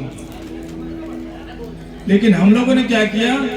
इस संसार के कल्चर को पकड़ लिया। कहाँ के विदेशी कल्चर को हमने पकड़ लिया। हम क्या करते? भगवान का नाम नहीं करते हैं, हम संसार की बातें करते रहेंगे बैठ करके। लेकिन यदि कोई कहे कि 1-2 माला करना है, बोले भैया माला करने के समय नहीं है।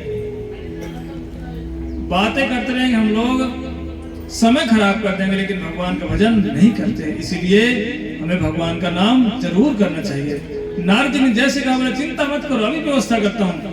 तुरंत उनको वेद वेदांत सुनाए, भगवत गीता मुहुर मुहुर बार बार सुनाया, लेकिन थोड़ा सा तो वो चेतना में आते ज्ञान मेरा, फिर लेट जाते। इतने में आकाशवाणी बोले, नारद सत्कर्म करो सत्कर्म। नारद जी ने कहा, ये जो मैं वेद वेदांत पढ़ा ये सत्कर्म नहीं है। तो बोले कौन बताएगा? बोले कोई साधु वैष्णव बताएंगे। और बोले मैं साधु कहाँ ढूंढूं मैं? तब ये चिंता करके नारद जी कहाँ जा रहे थे? बोले विशालापुरी को जा रहे थे। एकदा हि विशालायाम चत्वारो ऋषयो अमलः सत्संगार्थ समायाता ददृशो तत्र नारदम। जैसे ही नारद जी ने विचार किया, चलो मैं विशालापुरी अर्थात बद्री आश्रम जाऊंगा, बद्रिकाश्रम। इतने में उधर से सनक, सनंदन, सनातन और सनत कुमार, ये चारों ऋषि ना हरिद्वार की ओर चले आ रहे थे। और जैसे ही ब्रह्मा जी के जो पुत्र हैं, ये मानस पुत्र हैं चारों, और ये सब समय कैसे रहते हैं? ये कुछ नहीं पहनते, ये नंगे धड़ंगी रहते हैं।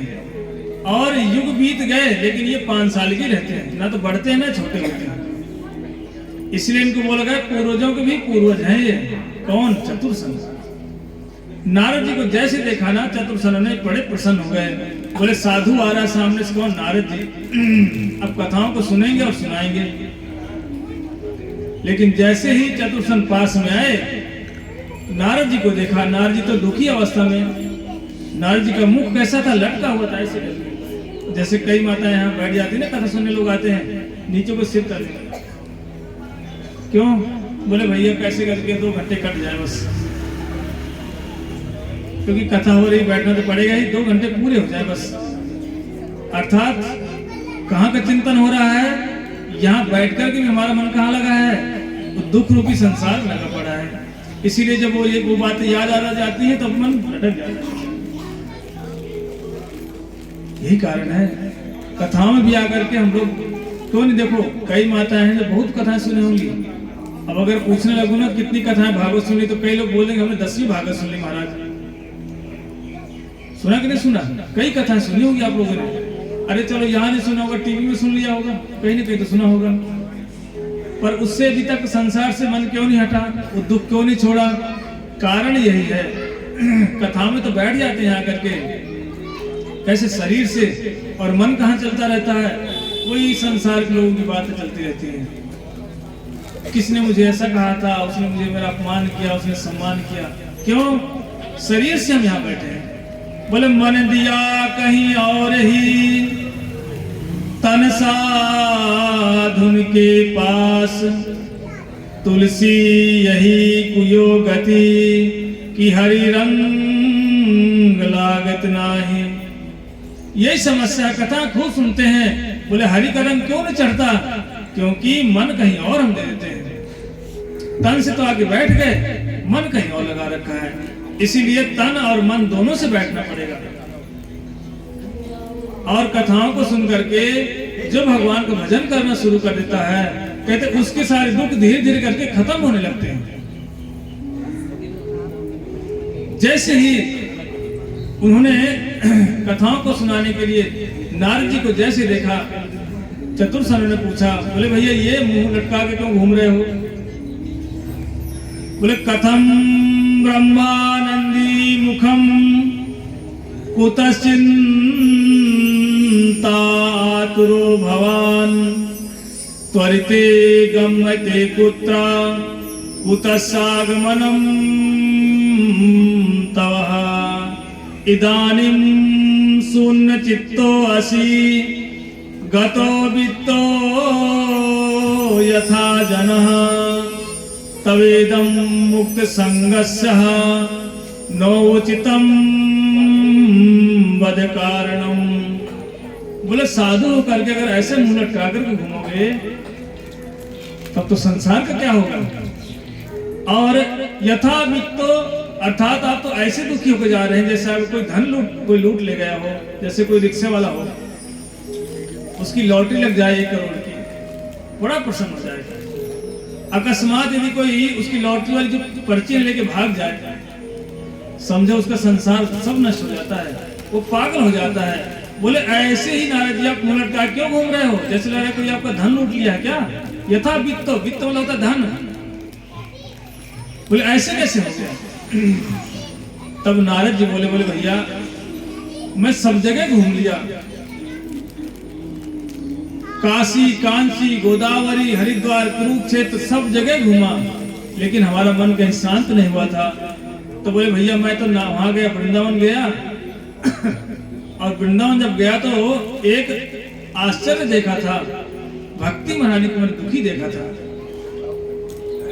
तो उनके दुख को दूर करने के लिए, और उनका दुख क्या था, ज्ञान वैराग्य जवान हो जाए,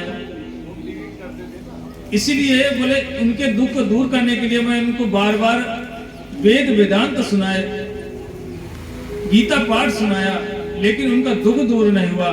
अब ये बताओ कि ये दुख कैसे दूर होगा? चतुर्सेन ने कहा इसमें घबराने की बात है। तो बोले घबराने की बात नहीं है, बोले इतना बड़ा इसका कोई जवाब नहीं मिल रहा। बोले चिंता मत करो, एक ही मात्र समाधान है। क्या है बोले वो? बोले श्रीमद् भागवतम आलापम सातु गीतम सुकादिभिः। बोले जो सुखदेव गोस्वामी जिस भागवतम को गाया था, आलाप मतलब होता है गाना, जो सुखदेव गोस्वामी ने जिस भागवतम को गाया था उसी भागवतम को सुना दो, वो दोनों जो बूढ़े पड़े हैं ना ज्ञान भरा, बोले जवान हो जाएंगे। बोले अच्छा, तो बोले व्यवस्था कहां पर किया जाए? बोले ये व्यवस्था हरिद्वार में कर देते हैं, आनंद घाट में। जैसे ही भागवतम की व्यवस्था हुई और सब जगह शोर मच गया कि भागवतम होने वाली, हरिद्वार में भागवतम होने वाली है, सभी ऋषि संत लोग बोले भृगु वशिष्ठ चैव नास्य गौतमो मेधातिथि देवल देवरातौ। सभी लोग ऋषि लोग आए, लेकिन कुछ ऋषि नहीं आए। कौन नहीं आए? वो कहते भैया हमको तो निमंत्रण नहीं दिया गया, हमको तो वो निमंत्रण है जिसमें भागवतम में जाएंगे ही नहीं। कहते हैं भगवान के पता लिस्ट में कौन किसका नाम लिखा जाता है? जो बिना बुलाए आते हैं कथाओं में, उनका भगवान अपने क्या कहते लिस्ट में नाम चढ़ा लेते। क्यों? बोले ये व्यक्ति सच में सुनने का अधिकारी है, और जो निमंत्रण का इंतजार करते हैं, भगवान कहते हैं अब इसके हृदय में मान सम्मान की बड़ी कामना है, इसीलिए वो भगवान की कृपा से दूर हो जाते हैं। इसीलिए कभी भागवतम हो, निमंत्रण का इंतजार मत करो, पहले आकर के आ जाओ। और सबको लेकर क्या बोले भैया भागवतम है, भगवान तो सबके हैं कि नहीं है? कोई किसी व्यक्ति विशेष के थोड़ी भगवान। इसीलिए हमें सबको बिना बुलाए ही आना चाहिए। लेकिन हम क्या करते हैं कि नहीं आज नहीं, कल से जाऊंगी, कल से नहीं परसों जाऊंगी, बोले चौथे दिन जाऊंगी। जबकि ये जो गंगा है ना, ये जो अमृत जो धार है ना, जो तुम्हारे दरवाजे बह रही है, इसमें आके में फटाफट बैठ के स्नान कर लेना चाहिए। ये भागवतम रूपी कौन है? ये गंगा है, यमुना है, सारी तीर्थों का जल बह रहा है यहाँ पे। इसलिए भागवतम क्या है? कोई साधारण नहीं, जहाँ पर सारे तीर्थ जो भगवान के चरणों का आश्रय लेकर रहते हैं, ये भागवतम हो रही है। इसलिए बिना बुलाए हमें सबको आना चाहिए, और समय पे भी आना चाहिए, क्योंकि इसके बाद देखो 7 दिन के बाद तो संसार काम तो करते ही रहोगे, पर ये कथाएं फिर नहीं मिलेंगी। पता नहीं पिछले साल के बाद कोई यहाँ कथा हुई है? हुई कि नहीं हुई? नहीं हुई ना। 1 साल से देखो यहाँ पर कथाएं नहीं, इसलिए ऐसा अवसर प्राप्त हुआ तो हमें सबको आना चाहिए, और बिना बुलाए भी आना चाहिए। इसलिए जाना, अपने पड़ोसी में बोल करके आना, भाई बोले इंतजार मत करो, चलो। जैसे ही कुछ लोग नहीं आना चाहते थे, जाकर के उनको भृगु ऋषि ने क्या कि सबको बुला कर बोले चलो चलो चलो, भगवान कथाएं हो रही हैं, चलो सब लोग सुनने के लिए। जैसे आए बड़े बड़े ऋषि संत आए, कोई शंख फूंक रहा है, कोई ताली बजा रहा है, और अनेक अनेक ध्वनियां करने लगे। इतने में क्या देखा कि जो देवी थी ना, एक लड़की सी जो रो रही थी कहाँ वृंदावन में, वो भी आ गई। और अभी कथा शुरू नहीं हुई है, सिर्फ तैयारियां चल रही थी उन तैयारियों के कारण से ही बोले भक्ति सुतौ तो तरुणो गृहीत्वा प्रेमैक रूपा सहसा विरासीत श्री कृष्ण गोविंद हरे मुरारे नाथेति नामानि मोर्वदन्ति। और जैसे ही देखा कि भक्तिमान कैसे बोले जवान है वो भी, और उसके जो दो पुत्र थे ज्ञान और वैराग्य, वो भी सुता उक्तौ, दो वचन सुतौ सुता सुतौ दोनों वचन हो गए कि दोनों पुत्र आए और कैसे प्रसन्न होकर के आए। और आकर के जैसे आए सारे ऋषियों ने कहा बोले भैया ये कैसे आ गया, क्या हुआ इसको, तो ये तो बूढ़े पड़े थे। बोले यही भागवतम की महिमा है। इतने में उन ऋषियों ने पूछा, अर्थात नारद जी ने पूछा कि प्रभु ये बताओ भागवतम को सुनने से किसका किसका कल्याण होता है। तो कहते हैं इस भागवतम को सुनने से जो संसार में नहीं रहे, अर्थात जो चले गए हैं पितृलोक में, उनका भी कल्याण होता है। जो चोरी करने वाला यदि भगवान की कथाओं को सुनता है तो उसका पाप नष्ट हो जाता है। यदि उसने किसी का हत्या कर रखा है, कसाई वाला काम किया है, वही भी बैठकर भगवान कथाओं को सुन ले तो उसके भी जो पाप लगे हुए सारे पाप नष्ट हो जाते हैं। चतुर्सन बोले नारद जी इतना ही नहीं, यदि कोई मर गया हो, क्योंकि जो मरता है ना आग लगा करके, फांसी लगा करके, या कोई साधारण रूप में मर जाते तो भूत बन जाते हैं। बोले यदि कोई भूत बन के घूम रहा हो ना उसका भी कल्याण हो जाता है। नारद जी बोले महाराज सब तो ठीक ठाक है, जीते जी व्यक्ति का कल्याण समझ में आता है, लेकिन भूतों का कल्याण कैसे होता है ये हमारे समझ में नहीं आता। इसलिए कोई प्रमाण है? बोले हाँ एक प्रमाण है। तब उन्होंने जाकर के एक धुंधकारी का प्रसंग सुनाया था कि एक आत्मदेव पंडित जी थे और उनकी जो पत्नी थी श्रीमती धुंधली देवी थी। पंडित जी तो बड़े संपन्न थे लेकिन संतानहीन थे। धुंधली मतलब समझते हो किसे कहते हैं? जो धूमधाम मचा के घर में रखे उसे कहते हैं धुंधली। कई माताएं होती हैं, कई लोग होते हैं धूमधाम मचा के रखते हैं, अर्थात हर समय कुछ ना कुछ चलता रहेगा घर में, उठा पटक, इधर से मारा उधर से मारा इधर। बोले ये कौन है? बोले यही है श्रीमती। कौन है? मैं नहीं बोला था, मेरा नाम है बताना। इसीलिए वो कौन है? बोले वही श्रीमती धुंधली महारानी। घर में रोज पंडित जी जाए और धुंधली महारानी जो झगड़ा मचाए घर में, पंडित जी बड़े दुखी हो जाए, बोले चलो मैं बाहर ही बैठ जाता हूँ। पंडित जी बाहर चले जाए, जैसे 1-2 घंटे में लौट के आए, बोले कहाँ गए थे? मतलब बाहर बैठे तो समस्या, घर में रहे तो समस्या, जाए तो जाएगा व्यक्ति। लेकिन पुत्र न होने के कारण से पंडित जी बड़े दुखी रहते। और एक दिन वो विचार करने लगे कि इस जीवन से अच्छा तो मैं मर ही जाऊं जाकर के। निर्णय ले लिया मरने के लिए। और जैसे ही जंगल में गए, बैठ करके रो रहे थे आराम से कि अब कुछ समय बाद में अपने प्राण छोड़ दूंगा। लेकिन इतने में एक कोई सन्यासी, कोई वैष्णव आए। वो जैसे ही पंडित जी के जंगल में बैठ के रो रहे थे, सन्यासी ने सोचा ये तो रो रहे हैं जंगल में, जरूर भगवान के लिए रो रहे होंगे। क्योंकि व्यक्ति एकांत में जब रोता है ना तो भगवान का चिंतन करके रोता है।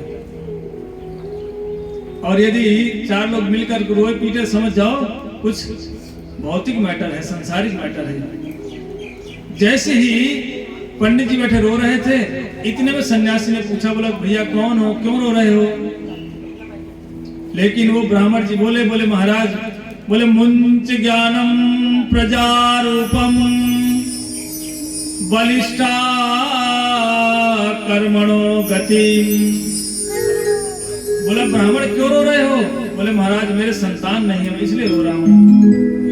बोले यहाँ तक कि मेरे घर में गाय है ना, उस गाय की भी संतान नहीं होती, वो भी बांझ है। पंडित जी बोले मैं जिस स्थान पर पेड़ लगा देता हूँ उस पेड़ में कई फल भी नहीं होते। वो जो साधु थे वो समझ गए, बोले ये कर्म की गति है। इसलिए बोले मुंच ज्ञानम प्रजारूपम बलिष्ठा कर्मणो गतिम विवेकातु समासाध्या त्यज संसार वासनम। बोले भैया ये संसार की वासना छोड़ो और भगवान का भजन करो। बोले नहीं नहीं महाराज, हमको तो संतान दे दो, हमारे पुत्र नहीं, उनको पुत्र प्राप्त करा दो। लेकिन वो सन्यासी बोले नहीं नहीं, संतान के चक्कर मत पड़ो, भगवान का भजन करो। विवेका तू समासाध्य, अर्थात विवेक से काम लो। बोले नहीं नहीं महाराज, हम आपके पैर पकड़ते हैं। पैर पकड़ कर रोने लगा और बोले यदि संतान की इच्छा मेरी पूरी नहीं हुई तो ब्राह्मण बोला मैं आपके चरणों में सिर पटक पटक के मर जाऊंगा। साधु बोला एक और आफत आ गई, कहाँ फंस गए, पूछने आया क्यों रो रहे हो, सारी समस्या मेरे सिर पे रख दी इसने। तो ये शरीर ब्राह्मण का यदि मर गया तो पाप लगेगा। बार बार समझाया। संसार से कौन, हम लोग भी इसी बात को लेकर दुखी रहते हैं। कोई बोलता मेरे पुत्र नहीं है तो भगवान ने कहा चलो पुत्र ले लो। कई बोलते अरे भगवान ये पुत्र कहाँ से पैदा हो गया, उससे दुखी है। कई बोलता चलो पुत्र हो गया, पुत्री हो गई, नौकरी लग जाए, नौकरी लगवा दी भगवान ने। फिर कहेंगे महाराज नौकरी लग गई, शादी वाले नहीं मिल रहे हैं। अर्थात हम संसार में लेकर के दुखी है। यहाँ तक कि साधु के पास भी जाएंगे ना तो वही मांग, कौन सी मांग, बोले गुरुजी हमारे घर में ना मेरी लड़की बैठी, शादी के लिए कोई व्यवस्था हो पा रही। कोई बोलता है गुरुजी हमारा लड़का बैठा है, नौकरी सर्विस बढ़िया कर रहा है, लेकिन शादी नहीं हो रही। गए कहाँ, साधु के पास, मांग क्या रहे हैं, जड़ वस्तु।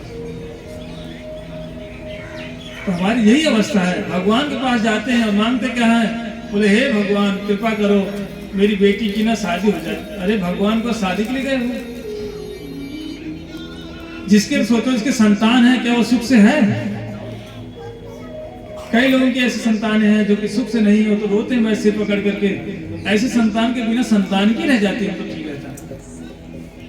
इसीलिए नारद जी ने, उस सन्यासी ने क्या किया, उस ब्राह्मण को बहुत समझाया, लेकिन हम लोग उस सन्यासी समझा नहीं। असल होता है हम लोग भी इसी कारण से दुखी रहते हैं। लेकिन बोले दुख क्या है, बोले दुखेर मध्य कौन दुख है गुरुतर, कृष्ण भक्त विरह दुख देखी नहीं पर। रामानंद जी कहते हैं किससे, महाप्रभु से। श्रीमंत चैतन्य महाप्रभु ने रामानंद जी से पूछा कि बताओ दुख किसे कहते हैं। तब रामानंद जी कहते हैं महाराज दुख से बड़ा, बोले कौन दुख बड़ा है, बोले कृष्ण भक्त विरह, बोले भक्तों का संग नहीं मिला, यही सबसे बड़ा दुख है। लेकिन इस दुख को हम दुख समझते नहीं है। हम सोचते हैं हमारे जो संसार का दुख है यही सर्वश्रेष्ठ दुख। बोले नहीं नहीं, बोले दुखेर मध्य कौन दुख है गुरुतर, गुरुतर मतलब श्रेष्ठ दुख है। बोले हमें कृष्ण भक्तों का संग नहीं मिला, यही सर्वश्रेष्ठ दुख है। हमारे श्री रघुनाथ दास गोस्वामी जब मायापुर से, नवदीप से होकर के जब यहाँ पर आए वृंदावन धाम में, और जैसे आए कुछ समय तक तो वो आए किस लिए थे, वहां से मरने के लिए आए थे। कहां से, बंगाल से, कि जा करके मैं गिरिराज जी से कूद करके प्राण छोड़ दूंगा। कौन, रघुनाथ दास गोस्वामी। लेकिन जैसे ही वृंदावन धाम में आए और आकर के उनको रूप गोस्वामी जी का, सनातन गोस्वामी जी का संग मिला, तो उन्हें सोचा अब ये प्लान कैंसिल। क्यों, भक्तों का संग मिला। और उन्होंने क्या किया, वो दुख भूल गए। क्योंकि श्रीमंत चैतन्य महाप्रभु के जाने के बाद उनको यही सब थोड़ा दुख है कि महाप्रभु मेरे हाथ से चले गए, मैं संग नहीं कर पाया, ये दुख। और लेकिन समय आने पर जब रूप गोस्वामी और सनातन गोस्वामी ने अंतर ध्यान लीला करे, अर्थात संसार से गए, अब तो स्वयं रघुनाथ दास गोस्वामी क्या कहते, जिस गिरिराज जी को दर्शन करके ना मेरा मन प्रसन्न होता था, आज ऐसा लगता है मानो गिरिराज मुझे खाने के लिए दौड़ रहा है। क्यों, भक्तों का विरह। पाषाण कुटिबो माया आनाले पसीबो, लंगा गुड़ेरा निधि कोथा गेला पाबो, रूप रघुनाथ पते रहो मोरे आशा, प्रार्थना करे सदा नरोत्तम दास। ये कहते हैं दुख।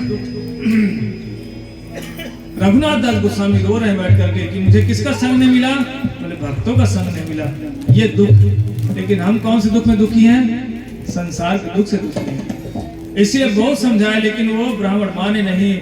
और उन्होंने क्या किया, साधु ने उनको एक फल प्रदान कर दिया। बोले जाओ अपनी पत्नी को खिला देना, संतान हो जाएगी। अब ब्राह्मण जैसे उस फल को लिया, भागते भागते आया घर में, बड़े जोर से चिल्लाया। कहां से? गेट के बाहर से चिल्लाया। बोलो ओ धुंधली देवी, देखो मैं एक फल लेकर के आया हूं। लेकिन जैसे धुंधली ने सोचा, कोई लग रहा है विदेशी फल लाए होंगे, क्योंकि इंडिया के फल तो खा खा के परेशान हो गए ना।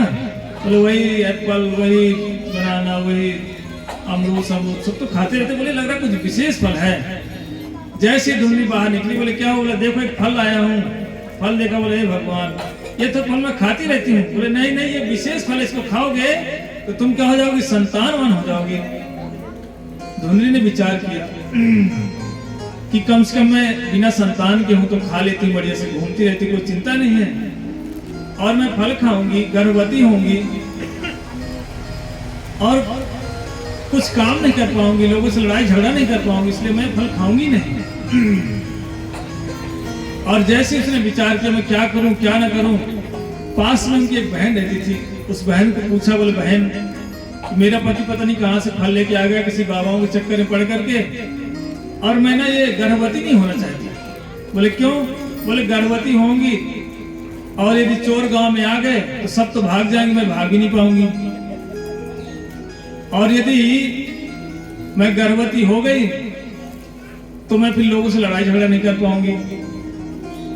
तीसरा कारण इसलिए गर्भवती नहीं होना चाहती, यदि मैं गर्भवती हो गई तो मेरी ननद आएगी घर में और मेरा भाई क्या करेगा? सब सामान बांधकर उसे दे देगा और मैं पेट भारी होने के कारण से एक कमरे से दूसरे कमरे जा नहीं पाऊंगी। और ननद क्या करेगी? पूरा माल साफ करके चली जाएगी। बोले कुछ भी हो जाए, मैं गर्भवती नहीं होना चाहती। लेकिन बहन ने पास में थी, बोले चिंता मत कर, मैं गर्भवती हूं ना, मेरे बहुत सारे संतान हैं, एक संतान में तुझे दे दूंगी। और वही वजह से समय आया। लेकिन उसकी बहन ने कहा मैं गरीब घर से हूं, मुझको कुछ पैसे दे देना, मैं तुझे फ्री दे दूंगा अपना संतान। और जैसे संतान दिया, समय आने पर संतान हुई। धुंधली ने क्या किया? झूठा मूठा ना गर्भ बना लिया, पेट में ना कपड़े डाल करके कि मैं गर्भवती हूँ। और पंडित जी इतने प्रसन्न, आत्मदेव पंडित जी की चलो समय आएगा अब संतान घर में होगी। लेकिन कुछ समय बाद क्या हुआ? जैसे उसकी बहन के संतान हुआ, उसकी बहन ने क्या किया? रातों रात अपने पति को भेजा और धुंधली के पास आ गई। बोले ये लो संतान। धुंधली ने उस संतान को अपने पास रख लिया और जो कपड़े पेट में रखा था बढ़ाकर कपड़े निकाल के सब फेंक दिए और शोर में जाके बोली देखो देखो एक संतान हुआ, मेरे संतान हुआ। पंडित जी इतने प्रसन्न हुए, सब ब्राह्मणों को बुलाकर बड़ा उत्सव करवाया। और समय आने पर देखो, लेकिन उस धुंधली ने क्या किया था? एक चतुराई दिखाया था कि साधु की बात सत्य है गलत है। वो जो फल था ना, उसने गाय को खिला दिया था। लेकिन जैसे ही समय आने पर ये पुत्र उसकी बहन ने दिया तो पुत्रवती हो गई। समय आने पर कुछ समय गाय के भी पुत्र हुआ। गौकर्ण, बोले गौकर्ण से, अर्थात जो गाय से जो पुत्र हुआ उसका नाम हुआ गौकर्ण। लेकिन गौकर्ण क्यों हुआ? एकमात्र जो उसके कान थे ना, वो गाय के जैसे थे, पूरा मनुष्य जैसे ही था। और दोनों साथ साथ खेलते, दोनों बड़े होने लगे। लेकिन जो धुंधली देवी का जो पुत्र था ना, वो इतना उपद्रवी बना, लोगों को मारना, गाली गलौज करना, पत्थर फेंक देना, किसी को धक्का मार देना। पंडित जी बड़े दुखी होने लगे। बोले बिना पुत्र के भी दुखी थे, संतान हो गई तो और ज्यादा दुखी। रोज उलहना, रोज शिकायत, रोज समस्याएं। और गौकर्ण जी भी बड़े हुए, लेकिन गौकर्ण जी एकदम शांत स्वभाव के थे, वो कभी किसी से लड़ाई नहीं करते। बोले गौकर्णो पंडितो ज्ञानी धुंधकारी महाखलः। इसलिए कहते भैया इससे बढ़िया पंडित जी इतने दुखी हो गए, सोचने लगे बिना संतान के मैं ठीक था, कहां फंस गया संतान के चक्कर में। इसलिए कई बार ना हम सोचते हैं संतान हो जाएगी हम सुखी हो जाएंगे, तो संतान होकर भी कोई सुखी नहीं होता। कैसे होता? नहीं लड़की नहीं लड़का होता तो बड़ा अच्छा होता। अरे लड़की यदि हो जाए, यदि लायक लड़की है तो वो भी तो तुम्हारी सेवा करेगी। बोले भजन करत बिटिया भली, भजन बिना नहीं पूत, सबरी तो बैकुंठ गए, धुंधकारी बना भूत। किस काम का ऐसे संतान का हो? अरे देखो लड़की थी सबरी, कहाँ गई? भीलनी जाती थी, भगवान के धाम चली गई। पुत्र कहाँ? धुंधकारी, नरक की गति को प्राप्त हो गया, भूत बन गया। और समय आने पर इतना परेशान किया कि आज पंडित जी भी दुखी हो गए। सोचने लगे कि मैं संसार छोड़ के अब मर जाऊंगा पक्का। क्यों? अभी तक तो पुत्र के बिना मर रहे थे, अब जो है पुत्र हो गया तो समस्या है। बोले ऐसे संतान से तो बिना संतान के ठीक था। और जैसे उनका जो पुत्र था जो गाय से उत्पन्न हुआ था, जिसका नाम था गौकर्ण जी, गौकर्ण जी के पास गए। कौन? आत्मदेव पंडित जी। बोले बेटा पुत्र ये बताओ, इस परिस्थिति में मैं क्या करूं, मैं सुख से नहीं रह पा रहा हूं। तब जाकर के गौकर्ण जी ने उनको उपदेश दिया। बोले नाचेंद्र से सुखम किंचित ना सुखम चक्रवर्तिनः, सुखमस्ति विरक्तस्य मुनेरेकांत जीवनम। बोले देखो कोई राजा भी हो जाए ना, चक्रवर्ती ना मतलब होता है राजा, वो भी सुखी नहीं है। नाचा इंद्रस्य, बोले इंद्र भी सुखी नहीं है। बोले कौन सुखी संसार में? बोले मुनेरे कांति जीवनम, सुखमस्ति विरक्तस्य मुनेरे कांति जीवनम। बोले सुखी कौन है? जो मुनि बन गया, मुनि मतलब जो भगवान का भजन करने लगा, बोले वो सुखी है। इसलिए बोले पिताजी संसार का चक्कर छोड़ो, भगवान का भजन करो।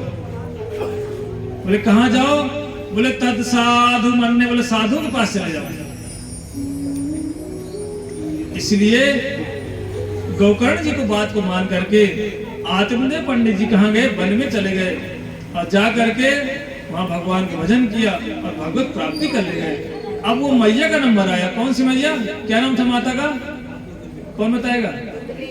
जोर से बोलो, और जोर से बोल, पीछे वाले नहीं बोल रहे। धुंधली नाम था।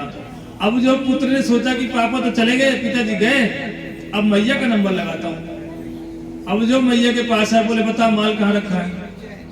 अब धुंधली सोचने लगी, बोले बिना पुत्र के ठीक थी भैया, ये कहाँ से मैं आफत ले ली मोल। बोले कोई धन नहीं, सब नष्ट है। बोले नहीं बताएगी। एक दिन डंडा लिया और मारना शुरू किया अपनी माँ को। माँ ने घबरा करके कहाँ पर? कुएं में कूद करके अपने प्राण दे दिए, छोड़ दिए। अब तो दोनों भाई भाई बचे। गौकर्ण जी ने विचार किया कि इसका उपद्रव बड़ा बढ़ता जा रहा है, मैं ना तीर्थ भ्रमण के लिए चला जाता हूँ। धुंधकारी वहीं रहता, उपद्रव करता। और गौकर्ण जी कहाँ चले गए? तीर्थ पर्यटन के लिए चले गए, भ्रमण के लिए चले गए। धुंधकारी क्या किया? वैश्याओं से शादी कर लिया। 4 वैश्य लेके आ गया और लेकर के उससे विवाह किया। आराम से रहता, चोरी करता, खाता, कमाता। एक दिन में उस धुंधकारी ने क्या किया? किसी राजकोष से चोरी कर लिया। उन वैश्याओं ने विचार किया कि इसने राजे के घर में चोरी किया है और राजा आएगा मारेगा, इसको तो मारेगा, इसके चक्कर में हमें भी सजा देगा। इसलिए ऐसा करो, इसी को खत्म कर दो। वो जो वैश्याएं होती है ना, वो किसी की सगी नहीं होती। वो तो इंसान का धन लूट लेती हैं और तन भी खराब कर देती है। इसीलिए जैसे ही रात का समय था, धुंधकारी जैसे लेटा, उन 4-5 वैश्याओं ने मिलकर क्या किया? उसको मारने का प्रयास किया, अर्थात उसको फांसी लगा दी। लेकिन इतना पक्का था धुंधकारी मारा नहीं होगी। तब वैश्याओं ने विचार किया अब एक ही मात्र उपाय है। आग जलाया और जलती हुई लकड़ी में आग लगी, जो आग जल रही थी ना उसके मुंह में घुसेड़ दिया। किसके? धुंधकारी के। ये है देखो कर्म की गति, कितनी भयंकर गति है। हम लोग सोचते ना संसार ठीक है। कभी आपने देखा होगा, एक व्यक्ति बड़ा संपन्न है, घर में बड़े आनंद से रहता है, लेकिन ऐसी संतानें पैदा हो जाती है ना कि पूरा जीवन गंद, मतलब कहते हैं नरक बना देते हैं उसको। जीते जी सब कुछ सुख में सारा दुख में परिवर्तन हो जाता है। क्यों? ये कर्म की गति है। इसलिए संसार में यदि हमने किसी को गलत कर्म किए हैं, यदि हमने किसी को कष्ट दे रहे हैं या देने का प्रयास कर रहे हैं या हम दे चुके हैं, तो उससे बचने का एक ही मात्र उपाय है, क्या? भगवान का नाम। यदि भगवान के नाम का आश्रय ले लोगे, भगवान की कथाओं को सुनना शुरू कर दोगे, नाम करोगे, तब तो उस पाप से बच सकते हो, उस नरक जाने से बच सकते हो। वरना यही अवस्था होगी, कौन सी अवस्था? धुंधकारी वाली अवस्था हो जाएगी।